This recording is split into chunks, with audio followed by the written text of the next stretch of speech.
CMA Sri Lanka our webinars, which we discuss the current topics of interest to the country and policy issues, and how we can help the private sector as well as the government sector, giving our recommendations.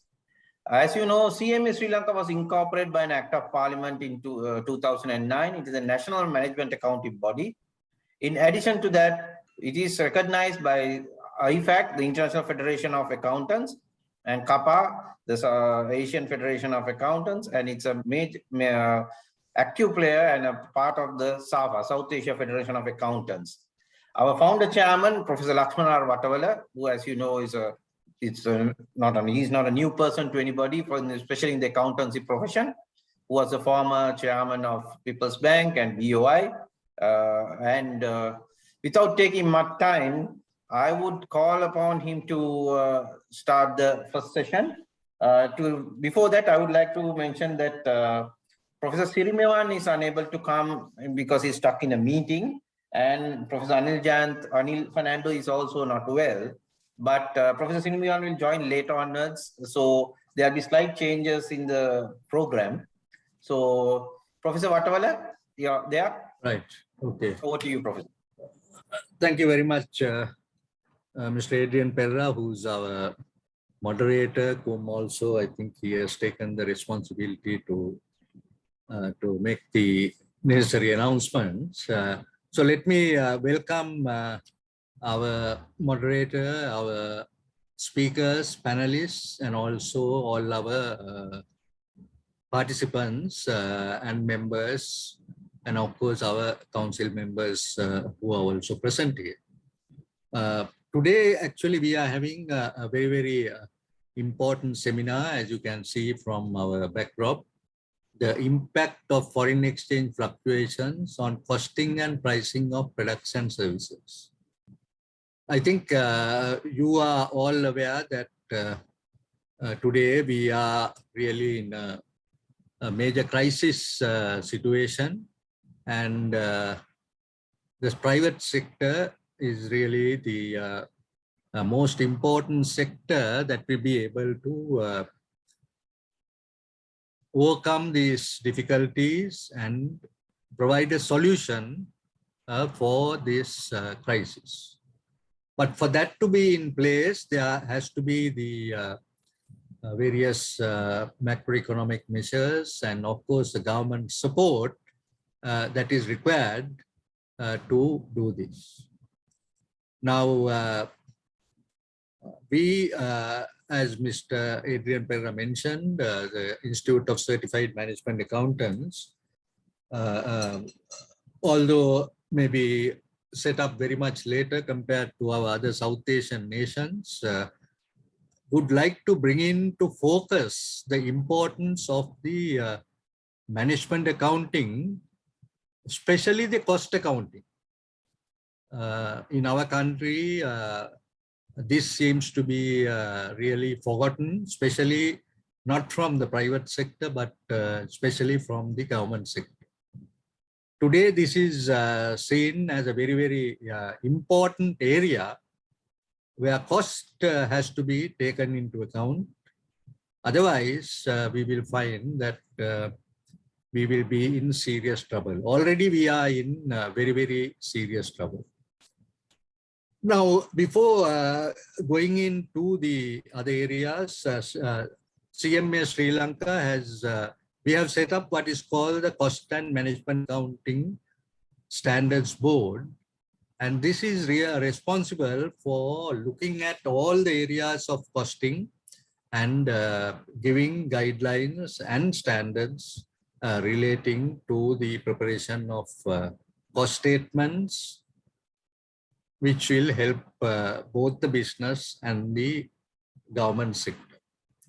Now, one of the important things that we have done is in the costing, it is really not only the costing for the companies, but the impact it will have on the society. So we have called this the Managerial and Societal Costing Framework. Now, this framework has already been issued. If you all are interested, certainly we would like to make it available to you because we would like to get your comments, because whatever product or service that you are providing is a product or service you are providing to the society. I think from the private sector, we are all aware of the corporate social responsibility. And today with the ESGs, one of the main criteria of the private sector, what it was earlier has changed now. Now CMA is one of the leading professional accounting bodies, because we have what is called the CMA Excellence in Integrated Reporting Awards. Now what we do there is really reward companies that based on their value creation. And the value creation is not only a number of stakeholders, it's not only the shareholders, but also the society at large who will be taken into account, including, of course, the stakeholders, of course, the others who are interested, like banks and others that give the money. So value creation is very important. Now in private sector, we know that value creation is there because we put in our funds and then we need to get a return. And then, of course, the value that is being created as a result. Value would not only be for the shareholders, but the employees. Then, of course, we have to look after the environment. So there are so many other stakeholders in this whole exercise. But when you look at the government, now they are really, you can treat it as a service organization that is really consuming all our income. Today, the government, of course, has income. When you say income, it is the income taxes that are paid, the customs duty, and then, of course, excise and other duties. So those are all coming from the various economic activities that are there in our economy. And whatever that we pay is a part and parcel goes to either pay the salaries or subsidize the activities of the government. So this we must keep in mind, because sometimes, although the private sector's main criteria is to carry on the economic activities, which will also generate surpluses, they are also paying the income taxes which are collected by the government. And this enables them to pay the salaries and other expenses of the government. So that's why I say this cost is very important, because at the moment what we find is that we are unable to bridge our budget. Always we are having a budget deficit because the money that is collected is insufficient to meet the expenditure, especially from the government side. Now, today, if you look at the papers, what are they saying? I think the headlines is we are getting maybe US dollars 1 billion from India. Okay, they are giving you a loan, maybe as a friendly country, they will give it. But you know that earlier also we had the same technique, the international sovereign bonds that we had. Today we have to repay those loans, and then you will find that most of them in the present situation would not want to come and risk their money, because our risk factors are very, very high. So we are going to our neighboring countries. Of course, we are going, maybe China is there. So maybe Bangladesh has given something. So these are the things that are happening. But these, what we should say, are short-term measures. Now, you know that in your organization, you have short-term measures, then the mid-term measures and long-term measures. So, okay, the country can now look at these short-term measures, because if you look everywhere, you have problems that have occurred, you know, as a result of the foreign exchange crisis. The petrol situation has worsened. Of course, there are long queues there. Then, of course, if you look at the gas, it's the same thing. Then the raw material situation, chips outside. So it's a really something that has to be managed very well. Now management has coming because all of you who are here from the private sector will know that unless there is excellent management, especially in this crisis situation, we will all maybe fall down or we will not be able to get up. In the private sector, this is the priority. If you cannot manage, then the doors are open for you to go and then seek another place. But the government sector is opening all the doors for people who can't work, people who can't show results. So ultimately, we are in a very, very bad situation. So that's why now, as I said, I have the today's headlines with us. 1 billion, okay. So India will say, okay, we'll give you. But what are they saying? You're my good friend. Please come and take a seat. Tell us how you are going to repay this loan. You see, people are not going to now when all our panelists who are here, all our others who are here, when you go to a bank, what will they ask you? Okay, we give you the loan. Tell us how you are going to repay this. Now, this is something required. No, now every day we are shouting IMF, IMF. IMF will automatically come if we put our house in order. You see, IMF, if we are able to do that now, gradually things are happening. Actually, you see, if you read the budget speech, all these things are mentioned. They said that they are going to cut down the deficit over a period of years. Then they will also see that the state is going to cut down the expenditure. Then what else? They will give all the support to the private sector in order that they can go ahead. Further, they said that they will restructure the state-owned enterprises. Those are the loss-making institutions. So many of these things were said, but unfortunately, they were not implemented. Because otherwise, you see, to pass a budget, now this was the same thing that was there in India, where they had the same problem, where they were able to get both the government and the opposition together, and they were able, that was in 2019 when they had this serious problem. They were able to overcome this situation and give a solution, and they even had to go and mortgage their gold, you know. They went and sold that. So these are things that happen when you are in difficulty. You have to somehow say, but then what did the IMF tell them? You must cut your expenditure. Your expenditure must be cut. So then they said, okay, we will bring down our budget deficit by 2% or 3%. So then they knew that it was a credible statement that was made. And then once that is done, it has to be implemented. Now, today we have so many government servants. So we have to see, because today we don't hear any of them talking, you know, but they must tell us. Every ministry must tell that what is the role that they are going to play. If the finance minister says he's going to cut 25% of their budget, then everyone must come with that statement and tell that this is how it is being done. Then if the exports are going to be increased, the ministry in charge of that will come say, these are the measures we are taking in order that the exports will increase. Similarly, now today, if you look at the BOP deficit, they are saying the BOP deficit hits all-time high of US $4 billion in 2021. Now you can see that, now I was talking of management. Where is the management? You see, there can be two things that can happen if the imports are more. Then that should give us a higher, very, very high income, which will enable us to bridge the deficit we are having now.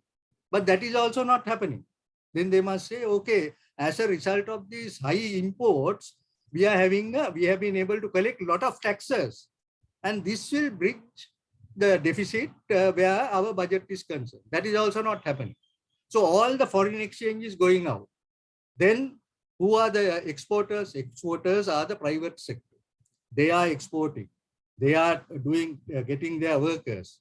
They are working with them. All problems they are handling. So they are bringing in this. So you can see that at one time exchange was freely available, but now that is not there. So then we need to have some control. Now, when you say imports are there, what would the company do? What are the main imports to this country? Is it the fuel? Is it the food stuff? Then look at those. How can these be controlled in order that we can bridge the budget deficit? Now, ultimately, these things are not happening.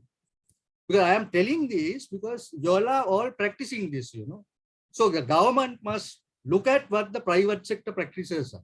If they don't look at this, then certainly they will not be able to turn around this country, because now a crisis situation, now when the COVID situation came, all private sector companies tightened their belts. You saw in the paper, some of them said they are cutting their salaries by 25%. Some said maybe by 10%. Some of them said you stay at home, we pay you on the days that you come. So these things were done, so people must realize that we all have to work, Government servants, they will get the job, they will get the salary, whether you work or not, you get the salary. But all what we are doing, if they must also show some results. So I think the government has a major role. Now here, BOP deficit, now look at this. Can we accept this sort of thing? We knew that we were short of foreign exchange. Then why are these sort of figures coming? It is really, you cannot explain, because if there is no management, this country is ruined, In 1948, what did we have? We had the best resources in this whole of Asia. Today, what are we having? We are having the worst. We are in the worst situation. All the other countries during COVID-19 pandemic have increased their reserves. And we have gone below line and it is deficit. So I think we have a lot of things to do. So as I said, today we have to look at the society. Now that I'm just telling because as a private sector, we need to ensure that. Now I can just tell you from CMA side, just one matter that we did. With this COVID-19 pandemic, we had a serious problem. What did we do? We went to digitization. Then all our activities are digitized. Our education was digitized. We had online education. Our examinations were digitized. All the payments, everything was digitized. So we were able to provide the services to the students. You see, otherwise you will not be able to run. Now I will just take just an institution. Now supposing if I am a private institution, I have to pay the wages and salaries of everyone. Supposing if I cannot run my business, how am I going to pay the salaries? That's why I said that you all had to, most of them cut the salaries. Actually, we did not do that. We really increased the salaries later because our performance improved. Because we were able to provide the services to our people. So that's why I think we can really do this, We have the best brains in this whole world. Now today there is a very big demand for the IT sector. But unfortunately, you can't get the people. Why is that? Now I think from the private sector, we now have had enough. We should make our own decisions. We should train our own people. We should get the people that are required for this country. Because if you wait, let them give whatever support that they have, but don't say you do this for us. That is not correct, because I can tell you that as far as our CMA was concerned, I didn't tell the government to give this. No, we went on our own, we did it. Of course, this is not what I have done only here. We have done even in the government, we have done these things.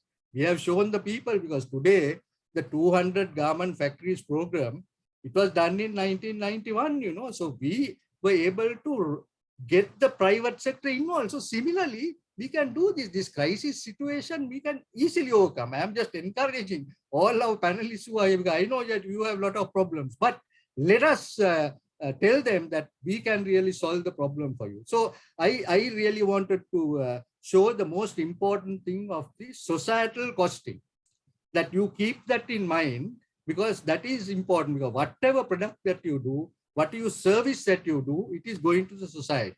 So, because there is a term that says that people make exorbitant profit, but I'm sure you are not really going to do that. You will provide it at an affordable price. Let us go at this. Everything is not free. This government wants to give everything free. Ultimately, you will not be able to. But let us give it at an affordable price. Otherwise, all our youth are running out of the country. All the youth want to get a passport to go. Some now at the moment, they don't have foreign exchange to go overseas to studies. So I think we should correct this situation. And it is the private sector that can really correct this situation as far as I can see. And we need to tell the government sector what they have to do. Because if we can tell them, because you have the experience, you have the excellent management and how it has to be done, So I think that is the only way that we can do this. And I'm sure that all whatever you do, please think of the society and also how we can solve this current crisis that is there. So I don't want to go into further because today we have invited a very, very eminent panel from very, very important sectors. Now, if you look at some of the sectors that we have imported, which have asked to come. One is the earning of foreign exchange, how they can earn the foreign exchange. Then the various consumer goods, which goes to the market. Then, of course, the construction industry. What is the impact on the construction industry? Pharmaceuticals, everyone is saying pharmaceuticals. Then the energy sector. What is the importance of this energy sector? How are we going to do this? How are we efficiently run this place? Has there been mismanagement? So these are very, very important areas. So I am very thankful to all of you for accepting, because today I'm sure that you will all tell us how these things can be put right, because this crisis situation, we can easily overcome it. I think that can be done by the private sector. So let me thanking every one of you. I'm sure that all our listeners would be able to get a very good views from our panelists who are here about how this country can be run, how the industries can be put in a better place, and we can solve these problems that we are all having. Thank you.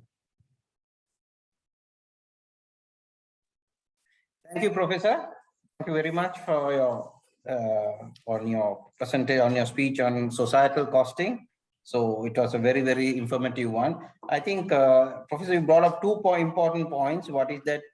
One is that societal costing, which if you read Matsuita owner's founder chairman's book on CSR, he also emphasizes, so they call it corporate social responsibility in Japan, how the corporate and why they should do this corporate. So please read, and I would urge the small book, but it's a very informative one. And also, Professor, you said that it's very important that the private sector take the lead. Same way you started CMA and AAT. I think that's a good lesson for private sector always to take the baton and run instead of asking the government to come and bail us out. So I think the private sector needs to take the lead this time.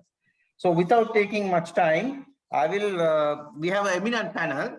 So we have Sanjeev from the hotel and tourism sector, my good friend and colleague, right? So has, I think, over 30 years of experience in the sector. And we have Ranjit from the construction engineer, Ranjit, who's from the engineering sector, from the construction industry. On energy sector, we have Dr. Siambala Pitia, who's, I don't need any instruction to him. He's very well known. Pharmaceutical, we have Assam, who's a president of the Pharmaceutical Association. And retail, we have Charita Subhasinghe from John Hills, and I think is very experienced on that one. And Professor Amal from for the transport sector. And I know Professor Amal, he's from Bangladesh, he said. So he's, at the moment, he's Bangladesh. Thank you, Professor, for joining us from Bangladesh. And apparel, we have Jehan from MAS. And the plantation sector, we have Bhatia. Professor, the semi sector, we are unable to, Professor Anil is unable to join. So without taking much time, Dr. Kulatunga Rajapaksa is also there. Dr. Kulatunga Rajapaksa is there from the manufacturing sector. Sorry, doctor. So that's very good. Anyway, so I will start firing the questions. First to Sanjeev from the hotel and tourism sector. Sanjeev, now when it comes to tourism, Sri Lanka has been always saying the tourism is the way forward and we have a lot of potential, blah, blah, blah. Everybody says we have sea round and everything around Sri Lanka sea. But we are still or yet to see tourism bringing in about $8 to $9 billion. Still tea is leading. Our age-old industry, So, and I think we are still to compete with Maldives or countries like Malaysia. So what are we going to compete on going forward? Is it cost or value? The other question I will ask at the same time, I do understand prices are changing rapidly. Definitely the industry need to change prices. So what is the industry strategy to be competitive? To compete with countries like Malaysia. Now Malaysia is opening on 1st of April. They have, I know for sure, they have told the Tourism Association members to bring 30 packs each, mandatory, Malaysian Tourism Association, on the first tour package. And for that, they are giving, like, I don't know, souvenirs and all those things. It's a 4-day package, I think 785 ringgits, exclude the air ticket. So this is the pack. They are having tours of Malaysia. So no PCR is of course mandatory, but no quarantine. So what are we doing to attract this kind of tourism? Over to you, Sanjeev. Thank you very much, Adrian. I think you have asked, you're spot on with regard to with this crisis. I would start like this. I think if you take the whole country, one of the main causes for this foreign currency debacle is with the tourism industry, which we had. Basically, if we look at 2018, tourism brought $4.3 billion to the country. And from the Easter Sunday attack, after that, the pandemic COVID-19 impact has continued for the next 2 years. We have basically lost close to about $10 billion on tourism alone. So if I look at the tourism sector itself, this $10 billion is hurting our country a lot at the moment. So if we take from tourism point of view, as soon as when we had our war in 2000, completed our war in 2009, one main mistake that we had from the respective governments is that we never went and petitioned Sri Lanka. Because of the peace, tourists starts coming to Sri Lanka, different kind of tourist levels, but Sri Lanka never petitioned properly by not only one government, respective governments from the 2009 onwards continuously. So we were pushing from the industry to petition. We are paying tourism development levy, 1% of our turnover to the tourism board to do promotions, but these promotions did not take place. So why I'm coming from 2009 up to 2018 is, even though tourists increased to 2.3 million tourists in 2018, we earned about $4.3 billion, but still Sri Lanka was positioning on its own without proper positioning in the international markets. So for example, when we get 2.3 million tourists in 2018, that is the best ever. And we were having, the most important point is how many room nights you create. You can get 2.3 million tourists, but how many room nights we have created in Sri Lanka. For example, 2018, we had about 25 million room nights, which we created in Sri Lanka. So that means roughly about 9 to 10 days a tourist stays in Sri Lanka. This comes with the different mixes. For example, if you take Indians, they will spend about 2-3 nights per day. Chinese will spend about 5-6 nights per day. But one German, one UK client from France, they will stay 14 to 21 days. So it all depends. One tourist comes to Sri Lanka, but still there will be 14 to 21 days from Europe will mix to the balance. So at the end of the day, what matters is how many room nights that generate. For why I'm bringing this position is, as all we know, we love our country. This is our country, and it's a 5-star island. You know, you name it, we have it. But now, destinations like Mauritius and Seychelles is one of the main competitions. I will not take Thailand because Thailand is mass tourism and they can afford to go for Seychelles and go at lower rate. So it's difficult for Sri Lanka to compete a country like Thailand. But definitely we can compete with Mauritius and Seychelles. And even those countries, when you look at, they have 3-star islands sitting at 5-star rates. Sri Lanka, we have a 5-star island sitting at 3-star rates. So when it comes to Sri Lanka positioning, we are basically, if for an example, if from a one tourist night, if we can increase $10 by positioning Sri Lanka, we can earn for a year $250 million by Sri Lanka. So basically, we are talking about $10 increasing from a one tourist night will create for a good year like 2018, $250 million to the country. So we are talking about $10 to $40 to $50 variance will give you $1 billion without any issue to the country. So that is what we are positioning in Sri Lanka. So it's a very, very important point which we all need to understand, as well as we are in touch with the government officials to bring this dollar importance to the country. So Sri Lanka has all the required facilities, and also we have very top class products. But Mauritius, Seychelles are selling $50 to $100 more than the Sri Lankan rate at the moment.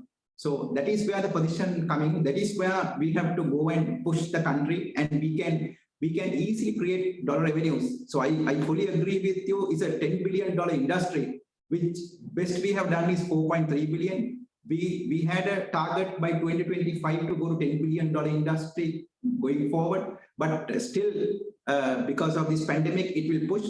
My belief is by 2026, 2027, we can go for that $10 billion target, and that will solve most of the issues, because tourism is one industry where our 70% of our revenue gets from the foreign currency. So it is, to answer to your second question, that we earn 70% of our revenue from the foreign, and also our outflow for machinery and imports and all may be maximum 10%. So we retain 90% in Sri Lanka. So therefore, it is pertinent that tourism industry is industry next to the foreign employment. In fact, we can go beyond even foreign employment and get this get foreign employment and get that the best foreign earning industry in the country. So we all are working towards that. But come to your second question on the cost structures. Yes, there's a major increase on cost structures, but still, when you look at from foreigners' point of view, for example, they are talking on dollar terms. Now, all our hotels, as a group, as a hotel industry, we have gone and revised our bar prices, a la carte prices, menu prices. But this, from the foreigners' point of view, when we look at, there's a very marginal from dollar terms, the prices have not increased in the country. In rupee terms, it has increased, but in dollar terms, it has not increased. And finally, one important thing I will also bring to the attention of the audience, where in tourism industry, luckily in about 30 years ago, we were quoting Sri Lankan prices to foreign market in rupees. One of our central bank governors and one of the president secretaries helped us to work on dollar terms. So actually, because we were quoting in dollar terms, Sri Lanka has survived the tourism very much. So we get the tourism gain. So earlier, before, we were quoting in rupee terms. So I think the change from rupee terms to the dollar terms has made survival of the tourism industry as well as for the country. Otherwise, we would have been lost important foreign currency going forward. So therefore, our 70% of our revenue generates from the foreign currency. Because of that, for the tourism industry, even though there's a cost increases, the impact we can absorb going forward, and it's little different to other industries where you earn rupees, and when the rupee starts going 25-30% prices going up is a major hit. But for us, we can manage because our earning 70% in dollars. So I hope I try to cover both questions, Adrian. If we are not clear, you can ask before going to the next panelist. Thank you, Sanjeeva. I think you have answered both questions. since Professor Srinivan was not there, so we did a slight change in the way we check the questions. If you can get just 5 minutes elaborate, right? And I'll give the same thing to all the others on the topic, impact of foreign exchange on talking on the costing and pricing of the product and services. If you can just within 3 minutes, if you can do 5 to 3 minutes. Yeah. So when you take the cost structures, main cost, which imported items are very few imported items we are using in the industry. Now, for example, if you take, now I'm working at JetWing. JetWing as a policy, we have decided we will not use any of the foreign import fruits. For example, none of JetWing hotels are available. Apples or grapes or oranges, you will not get anything at any of our hotels. So that is purposely we did this about 10 years ago, purely because JetWing is a Sri Lankan local, truly Sri Lankan brand. So we want to increase. So actually that has given us a lot of survival at this point of time. We use all local products. So at the moment, the main imports are our liquor items, which we can't produce in Sri Lanka. So there's a major increase in our cost structures on the liquor, about close to 30% increase on liquor. But of course, that is one major hit. Now we are awaiting, there can be a major increase on the electricity and water, mainly those two are two major components.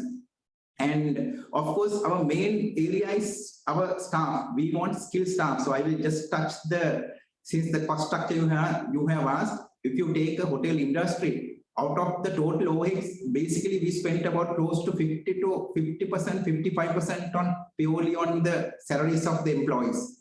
So therefore, at the point of time, we have, despite to all this as an industry, we have not only paid last few months, most of our hotels, we have increased our salaries purely because people can't survive in the industry. Otherwise, the salaries they are getting, since the service charge also came down during the pandemic, but the cost of living is going up. So it's a human factor. Is again, as a social responsible companies, we are now wondering that will be a major cost, how our associates. So now, if you look at from JetWing point of view, we have over 3,000 employees. So there are so many, even in 2-3 people living over basically 10-12,000 members are living on this tourism business. So we are very concerned about it. We have to look after the cost of living increase. The gas prices have gone up, diesel prices, petrol prices, all have gone up. The cost of living is increasing very much. So we have a challenge. So we are actually meeting next 1 or 2 months. We have to look this cost structure separately and give a increase to our staff to get a higher return on their living. Otherwise, the people cannot live at the moment. They are struggling at the moment. So we are in the service organization. Our first question is, if somebody, first we need smiling people. When you at home, when you have so much of issues and when the children can't have food, we can't expect smiling people who are coming, serving our tourists and customers, guests. So we are very, very conscious that we have to look after our employees and their burning problems. And is a very, very important thing. I think that the costing part where Professor brought in his introduction is absolutely, from our point of view, that is very, very important. As a responsible companies, responsible societies, not only the company, how we are looking after our employees and how we look after their cost structures. So main cost structure increase we expect coming from salaries, which we are going to remain as a overall in the industry for the survival of the people. Second thing is of course, near future electricity cost is about 10% of our total overheads. So that will be a major hit. We might come with they might increase going forward. So we have to absorb that cost structure. But as I said, with our revenue increase, 70% are foreign, so we can absorb this cost increase due to the rupee depreciation. So I think in a nutshell, that is the cost structure, Adrian. Thank you, Sanjeeva. Mr. Ranjit, can you give 5 minutes your comments on the impact of foreign exchange fluctuation on your costing and pricing before we go to your questions, please. You're muted. You're muted. Can you hear me now? Yeah, okay. You said 5 minutes for me to give a brief briefing only on the Topic. Yeah. yes.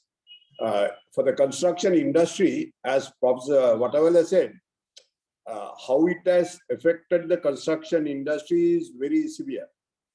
Because the reason is we don't produce anything to last, overnight and to take it from the counter.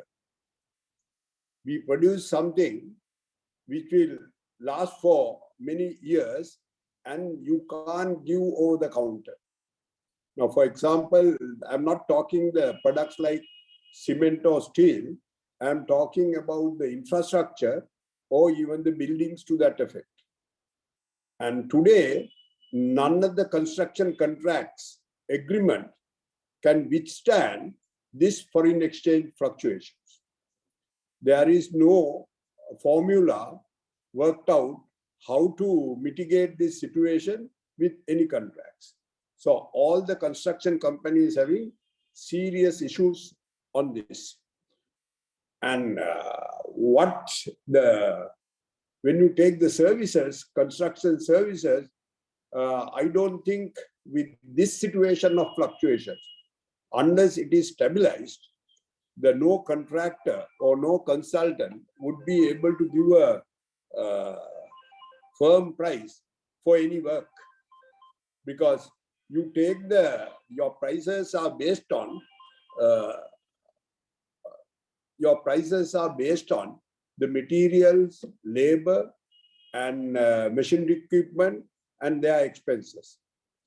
So none of these things are firm, and we don't expect, when I say firm, forever, but what I say is what was the price yesterday is changed to today. And when we speak to cement manufacturers and steel manufacturers and even the sand people who supply sand, sand is a natural product. We take it locally from the river or manufacturing sand. They say their total sand price delivered to site totally depend on the diesel prices. When the diesel prices goes up by 20%, 30%, total construction industry working rates going up by nearly by 70, 80%. But this situation has created a big problem for the construction industry.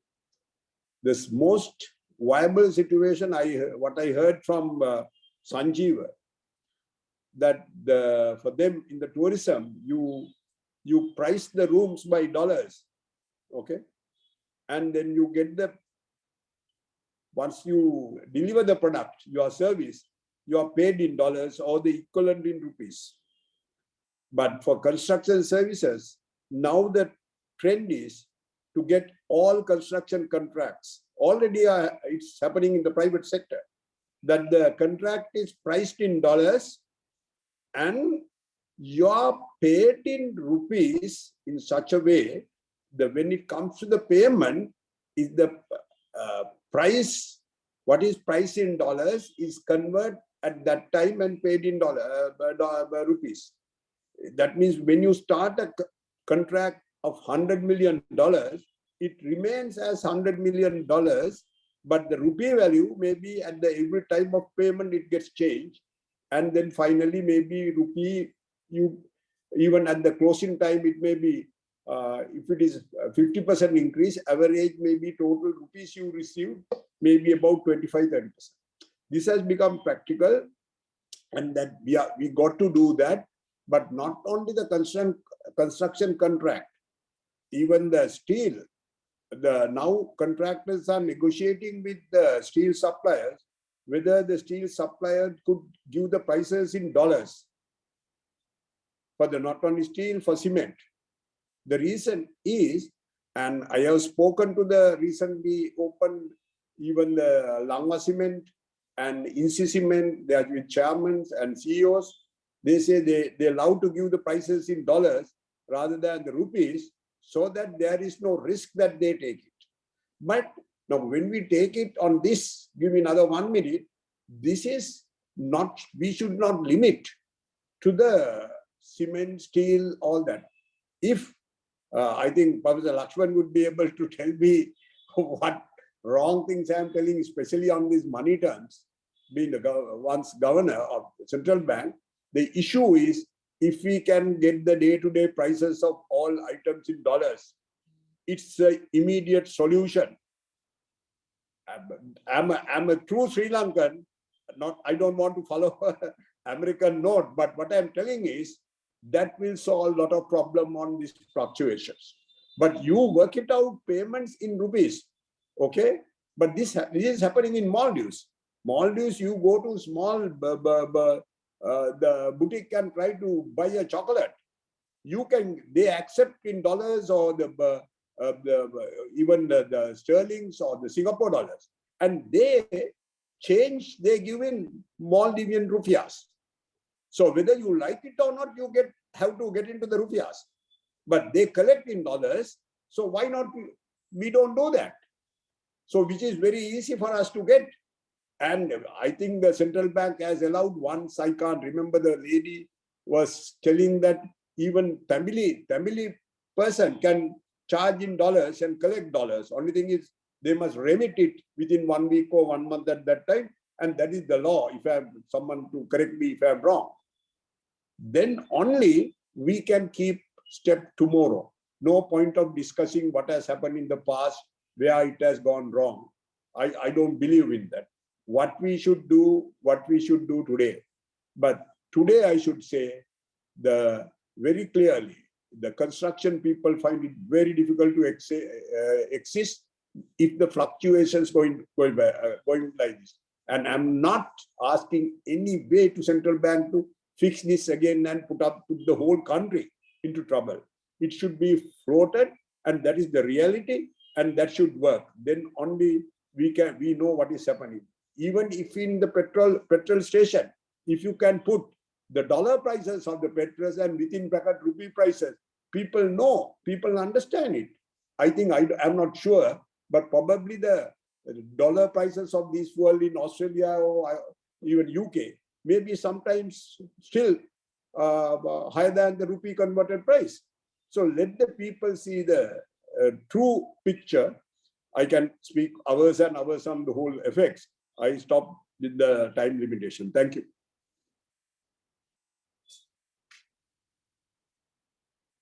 Thank you, Ranjit. Dr. Siambalapitia, you're there? Dr. Siambalapitia? Yes, I'm here. Yeah, Dr. Siambalapitia, can you give us, can you just elaborate 5 minutes on the topic before going to the questions? Impact of foreign exchange fluctuations on costing and pricing of product and services, please. Thank you. Electricity supply industry, as it is widely known, uses the following sources to produce electricity. That is renewable energy in the form of large hydroelectric power plants, then renewable energy in the form of small hydroelectric, wind, solar, and rooftop solar. Then it uses coal as a fuel for power generation, and finally different forms of oil. So these are the 4 sources of energy that is converted to electricity in a power plant. And we call that the variable cost of electricity supply. Now, to produce this electricity, there is a requirement for investments. And a bulk of these investments require material and other equipment which are foreign. So the investments are also imported using imported material in power generation. Then we come to power transmission, which requires transmission lines, and then the distribution network and other activities that go along with it, such as metering, billing, and repairs and spare parts, services, etc. So these are basically the cost headings in the electricity supply industry. Now, to come to your point about the impact of foreign exchange on the cost of electricity supply by way of investment and operation of the power system. In terms of investment, it's almost all imported except for the locally available raw material and the labor, as well as professional services that go into building a power plant. In terms of operating costs, of course, it goes without saying that all fossil fuel power plants, coal and oil, are operating on imported fuel, which has to be paid in foreign currency. Whereas renewable energy power plants, there are no operating costs as such, and the renewables resource is not charged for, unlike in some other countries. Sri Lanka government does not even charge CB or private developers, anybody. There is no charge for the use of the resource.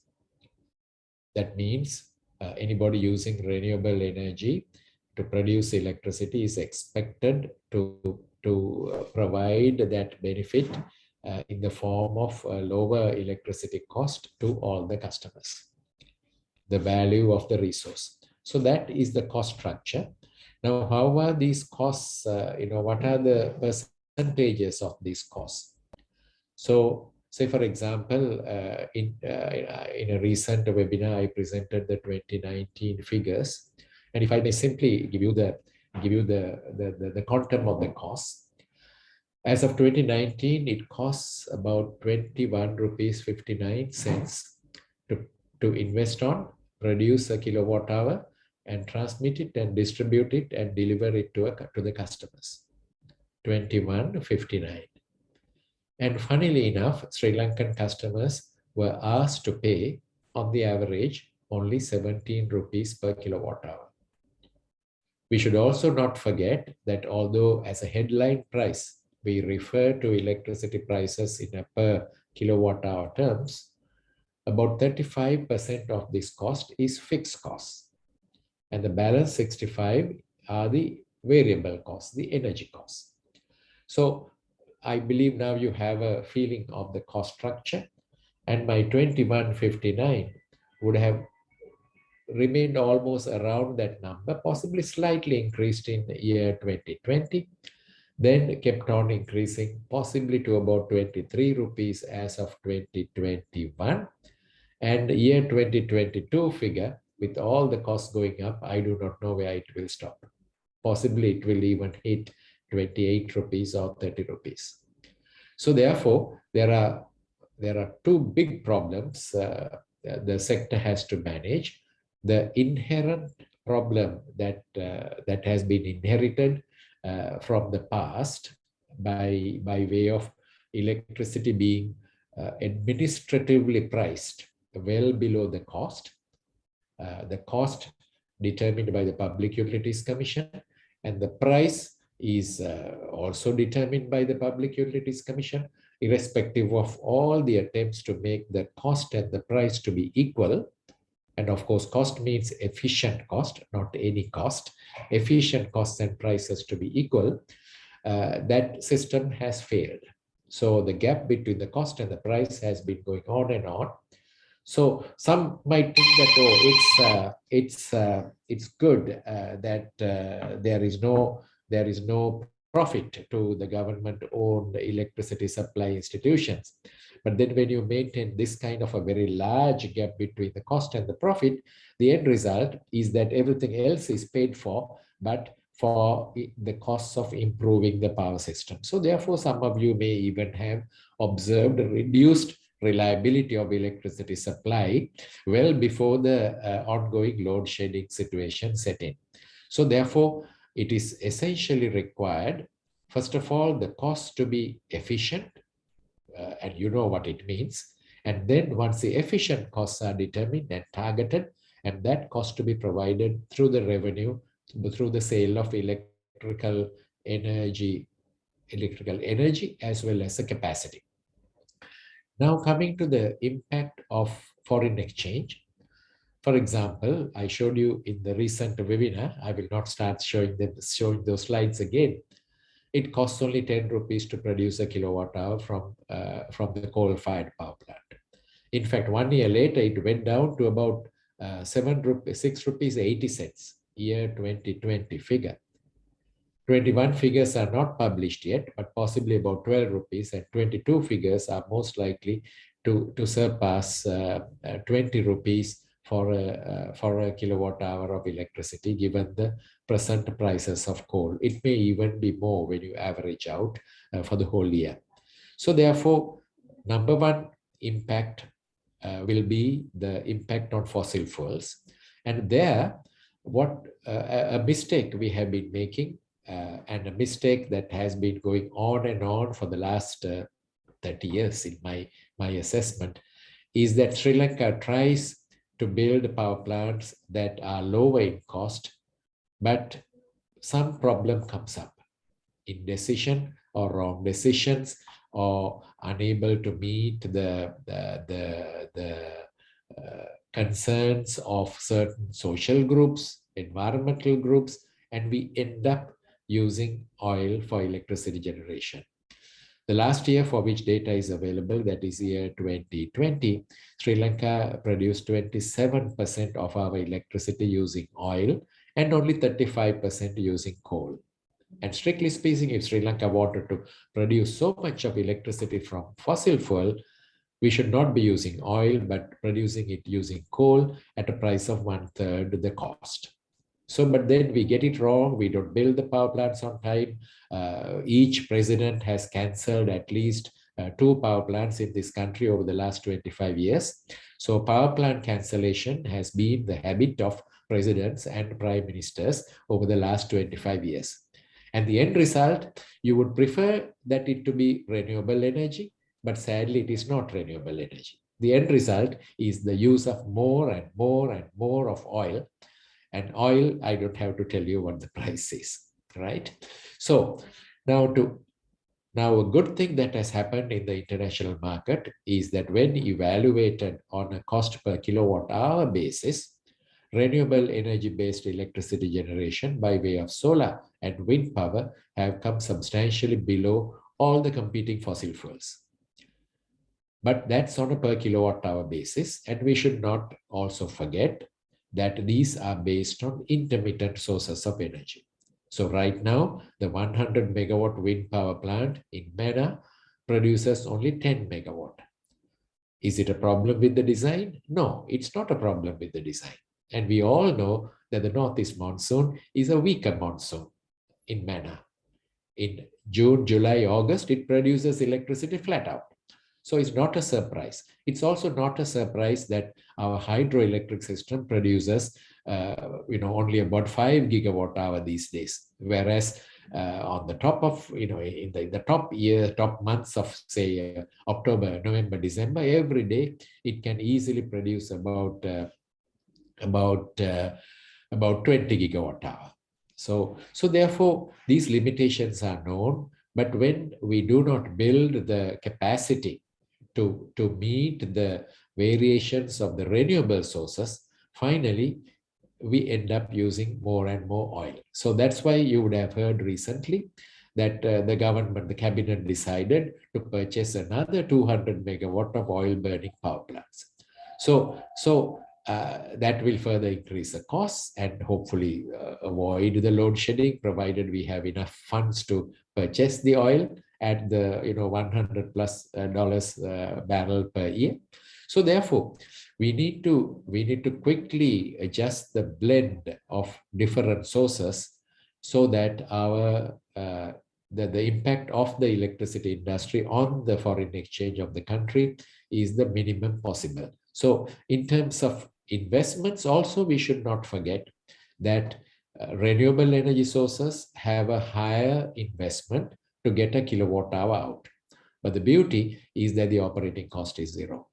So, or virtually or almost zero. So keeping all these facts in mind, both technical, financial local, financial international, as well as institutional finances, we need to adjust the electricity prices in such a way that the customer feels the value of the product. Because as we say in energy engineering or energy economics, the best way to encourage conservation is to price the product at what it costs. Thank you. Adrian, just one question, if I can put to Mr. Tilak. Can you speak on what Engineer Ranjit mentioned about using dollars for the pricing mechanism? That's a difficult question for me to answer. Yes, there is a dollar related component, but we should not forget that we have a large amount of sunk costs, or I would say depreciated assets in the form of large hydropower plants.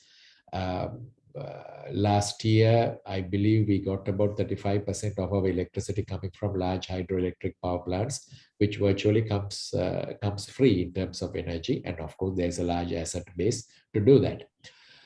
But certainly, whether electricity should be priced with a dollar component and a rupee component, it can be done. It can be done so that the rupee dollar component will be very visible to any electricity customer, and he will not be complaining when the dollar component or the rupee equivalent of the dollar component goes up, because presently the customers think that electricity is very cheap and the government should subsidize, government should distribute solar panels. So it's all to the government. So, and nobody apparently is willing to pay the cost.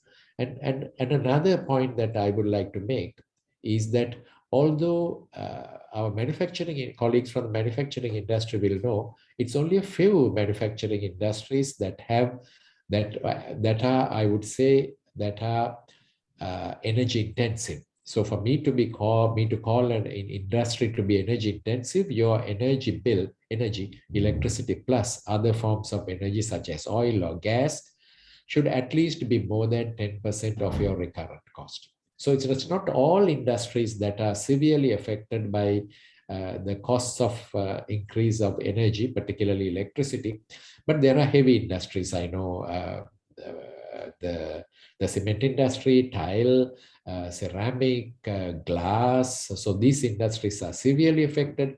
Of course, the hospitality industry, into which the electricity input is the largest, I suppose. It's only second to your human resource costs. So in summary, the answer to your cost is that certainly it's okay to show an indicative dollar equivalent price and adjust it quickly without waiting for long when the rupee depreciates against the dollar. Thank you, Dr. Siambalapitiya. Dr. Rajapaksa, you are there? Hello, Dr. Rajapaksa? Dr. Rajapaksa, you are? Yes. Dr. Rajapaksa, can you give a 5 minutes elaboration on the topic, doctor, before I take further questions? Yes, impact of foreign on the manufacturing sector on this fluctuation on the costing and yes. pricing? Yeah, now, first of all, I must mention that dollar has been fixed to 203 rupees for quite a long time. In spite of several appeals by the members of all the industrial community to have a realistic exchange rate has not been looked into. Therefore, everybody has priced it at 203 and marked the prices. Then came the situation where the LCs were granted at 60 days, 90 days, 180 days, and now it has gone up to 210 days.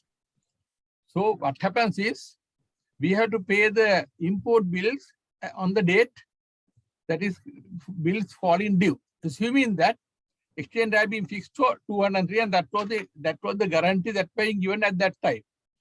So we were marking our products, not only me, all the industries were marking the products in that direction, on the understanding that the payment will have to be made after 180 days or 210 days, and at the dollar rate of 203 rupees.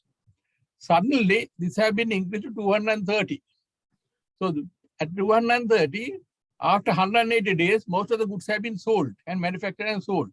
So there's a big blow to all the industries because of the sudden increase in dollar rate, which finally went up to 275.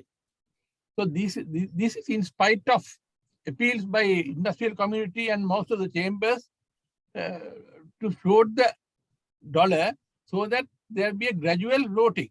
Then the industrialists will either do the forward booking or whatever it is and make the costing. Now it has not happened. Therefore, a lot of industrial people are in trouble because of this situation, because they have still got to pay certain bills which have been contracted at 203 rupees at the time of costing. Now those bills are not fallen due still.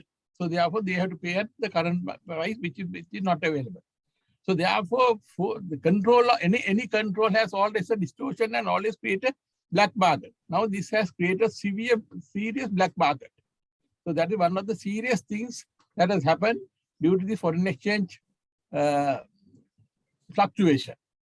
Fluctuation is okay. Fluctuation have been there. We all industrialists and all businessmen are well aware of the dollar fluctuation. But that fluctuation, if you go to the past records, it may be very marginal, 3 to 5%. That's okay, you know, that that this part have been already taken into consideration together with the inflation that we have when we are doing the costing. We take all those matters into consideration. But we never took this type of sudden increase in dollar exchange rate without any notice. That is one of the main reasons, and most of the industrialists are suffering because of that. That is one of the serious mistakes that have been done. And even now, I don't know whether there's the real floating is taking place. That's also a serious matter that has happened. I think we should correct it. Doctor, Assam, you are there? Assam? Assam? Yeah, Assam, can you give a 5 minutes brief on the topic before going to the questions? Sure, I think so. What I'm going to talk also, it's quite common to the other industries. You know, this forex impact is creating a severe dent in overall, overall business. So I would like to put it in 3 buckets. One is forex, definitely for sure, and the other one is the operational cost. And the third piece, what I'm going to talk also is about the pressure that we have from the manufacturers, overseas manufacturers and the suppliers, because their API, the active pharmaceutical ingredient prices have gone up drastically. The freight charges have doubled. Then excipients, they have to depend on China for those excipients and active pharmaceutical ingredients. So therefore, there is increased pressure on CIF price also. So when it comes to forex depreciation, the impact, as Dr. Rajapaksa said, we are facing the same problem. At 203, we have opened LCs, and some of the LCs are, like after 180 days, 210 days, and all our members will have to pay at the present rate, and the present rate is also not stopping where it is. It is growing by the day. So therefore, so that's a big impact the industry or the membership is going to have. And when it comes to operational, it's quite common. It's not very different from any other operations because of the petrol prices. And we also have the inventory, the warehouse when the power cut is there, so it has to function with diesel, right? So therefore, all importers will have warehouse. They also have to maintain temperature to between 2 to 8 degrees Celsius. Therefore, the generators have to function when the power cut is there. So therefore, I think operationally, the operational cost also significantly has gone up.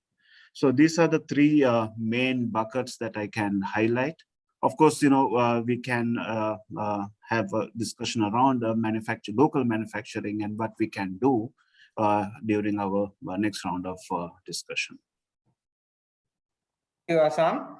Sarita, you're there? Yeah. Yes, Adrian. Hi. Hi. So before Adrian, let me take it this way. I'll talk about food costing, which has happened and where we are. Let me take you through before what happened last week situation, and to give you a glimpse of where we are. When you look at our supermarket, for example, we found that about 30% of the products can be produced without any input of any imported items, while 35% has some element of imported item, whether it's skim milk or a plastic packaging or flour or edible oils, or some element has about 35%.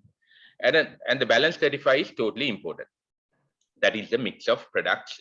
I believe if you look at it as a sample size, that is the mix that you'll find in most of the items in the country when it comes to food items. Before the dilution of the or the forex was the rupee was floated last week, we were running overall, the food inflation was about 20%, and the food inflation also, if you were to break it down into two elements about the vegetables and fruits, and the other one on the dry aspects, fruits and vegetables. On average, previously average per kilo would have been about 120 rupees max, is what we normally have as per cost of the vegetables and fruits, the fresh produce as we call it. But because of one thing is the productivity of a kilo of the acreage of produce going down because pesticide issues and fertilizer issues, as well as different aspects, as well as the fertilizer cost also going up. This 120 rupees per kilo average went up to about 300 rupees. So if you look at it, that had a significant impact on the total average inflation of the food inflation of the country. That is where we were before the rupee devalued last week. Now, the devaluation of the rupee, which if you take it at 280 rupees today, is almost a 40% devaluation. So as I mentioned at the initial stage, where there's some component, even of the products produced in Sri Lanka, that's a 35%, there's some component which is having an impact. You'll find that today, when talking to the different manufacturers, whether it's a biscuit manufacturer or an ice cream manufacturer or whoever, they say that at least the price would have to go by at least by about 20 to 30% increase. So if you look at it, before that, the base inflation food inflation was about 20. And with this increase it could be a significant increase further that we are going to have over the next couple of weeks on the pricing. And as Dr. Rajapaksa mentioned, there is also a certain element where suppliers had done a LC open for 120 days, 180 days, simply because of the forex issue. They will be having significant exchange losses on the products they have already sold. So in that context, there will be some recouping of that losses also a manufacturer would take into the food as well. So you're talking about a significant price increase. I did some study about what has happened in some of the countries where there was hyperinflation. Took Zimbabwe, Brazil, Venezuela, and a few such countries just to understand what happened in terms of hyperinflation and what were the signs that things are going south. Zimbabwe and Brazil had initially shortages as well as queuing. So if you are to tick the box, Sri Lanka, we have gone through that part. They also had, due to lack of forex, informal black market forex situations. You can tick that box also. We have already passed that. So they then went on to an inflation. They called it hyperinflation when the inflation was touching about 40 to 50%. Now the situation we are on as I mentioned, when the base inflation was about 20%, and with all the changes that did happen last week, you're going to have close to that hyperinflation situation in the country when it comes to food. Some of the behavior of that is when the consumer knows that shipment to shipment or batch to batch, the cost is going to change, there's going to be panic buying. And if I'm to tick the box on that as well, since last week, you see the customers panicking and buying significantly more. And that is going to be something that is going to, and that's going to happen. What is going to happen is that there's going to be another imbalance in the supply chain, because by now stocks that were produced for the next 3 months might get absorbed within a very short period. That is going to lead into further shortages, and that is going to be a continuous happening. Now, if I'm to talk of Adrian, the possible behavioral change further that would happen is that the consumer is going to be also wanting solutions in different forms of shape, simply because they have to manage their day-to-day food requirements. They will be looking at substitution. They will also be looking at different forms where they can buy it at a lower price, whether, let's say, for argument's sake, if something was packeted, they'll want to see whether a bulk, a loose form product can be available at a lower price. That will be that different changing in the consumer behavior that would happen for someone to manage his day-to-day requirement. So that is where innovation would also come into play, where the manufacturer as well as the retailer will have to look at innovative ways. It might be smaller pack sizes, it might be different ways of selling it to manage that hyperinflation that will possibly be having. Another element that could be seen, or another thing that we should keep in mind, unfortunately, is that today we all start, increasing the prices and blaming the authority for that, but you don't see anyone standing by the side of the consumer. Let's say today, if the prices go up, we will say, look here, can't help, the bread price has to go up by 30 rupees, and so on and so forth. But unfortunately, this is the time that we have to look at it from a consumer angle and trying to find solutions, innovative solutions, to find a method to help the consumer. That is going to be, I think, that social responsibility that is in the hands of all of us, to see how do you manage this, how do you manage that inflationary situation, simply because it's going to be desperate times, and how do you manage that is going to be, I think, a conversation that we could possibly take forward in our panel discussion as well, Adrian. Thank you, Charita. Professor Amal, you are there? Yes, I am here. Yeah. Professor Amal, can you give a 5-minute brief on the topic, impact of foreign exchange on the costing and pricing? Yeah. Yeah, so the transport sector behaves somewhat differently to many of the other sectors that were explained. Transport is not a generator of foreign currency. It is more a consumer, and a very large consumer as that. So if we actually look at the imprint that it has made on our economy, I think it is somewhat responsible for the state that we are in. If we actually look at the importation to the country of the inputs for transport, the private vehicles we import and the spares take up at about $1 billion of foreign exchange. Then the fuel that we get, most of it being for transport, some of it goes for power generation, that cost us a further $3 billion. Now that is in the past, when the fuel was about $50, $60 a barrel. Now, as you know, it's more than double. And then again, another $1 billion for what is called investment vehicles. These are the commercial vehicles and so on.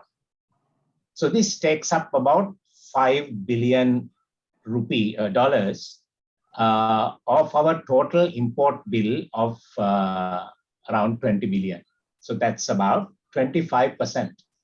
And by the way, that is more than our total importation of consumables to the country, not just food, all other consumables. So by comparison, you can see how much we have got into this trap of being dependent on foreign inputs for our mobility, which for many years, many people, including transport professionals and economists, have been warning that this is not sustainable. But now, if you actually compare this with other countries, and let me compare with India. Now, India's importation of fuel is only 10% of its total fuel bill. India doesn't have major oil reserves, so that is much less than ours. And their importation of vehicles, as you know, is only a fraction. So they are managing with about just over 10% when we are having to pay something like 25% of our importation bill. Now, that is at yesterday's oil prices. Now, as you know, we are in price shock, and this has happened several times in the past. Whenever there is a disruption to the supply, speculation, war, or an increase in manufacturing, we've seen it happen for the last 40 years, these price shocks.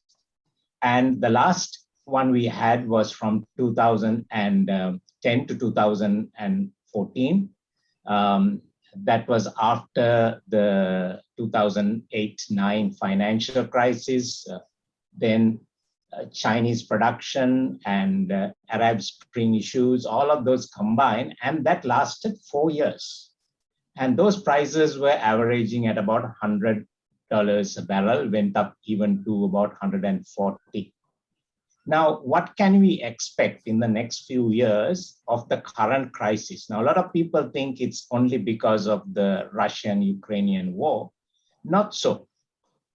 It actually starts with the sort of ramping up of activity after the pandemic. And the market takes time to stabilize. And when on top of that, issues like political uncertainty comes as it has happened, prices can spike, and depending on what happens, it can stay for 3-4 months, it can stay for 3-4 years. So unfortunately, this is hitting us at a time when for other factors, historical factors, factors of poor macroeconomic management in our country and poor policy, including transport, we are depleted of dollars. And we have not been able to sustain that over the pandemic because dollars did not come in.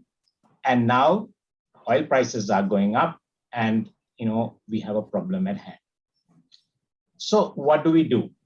Now, I will cover that in the next part as to what options there are for us. Thank you. Thank you, Professor Amal.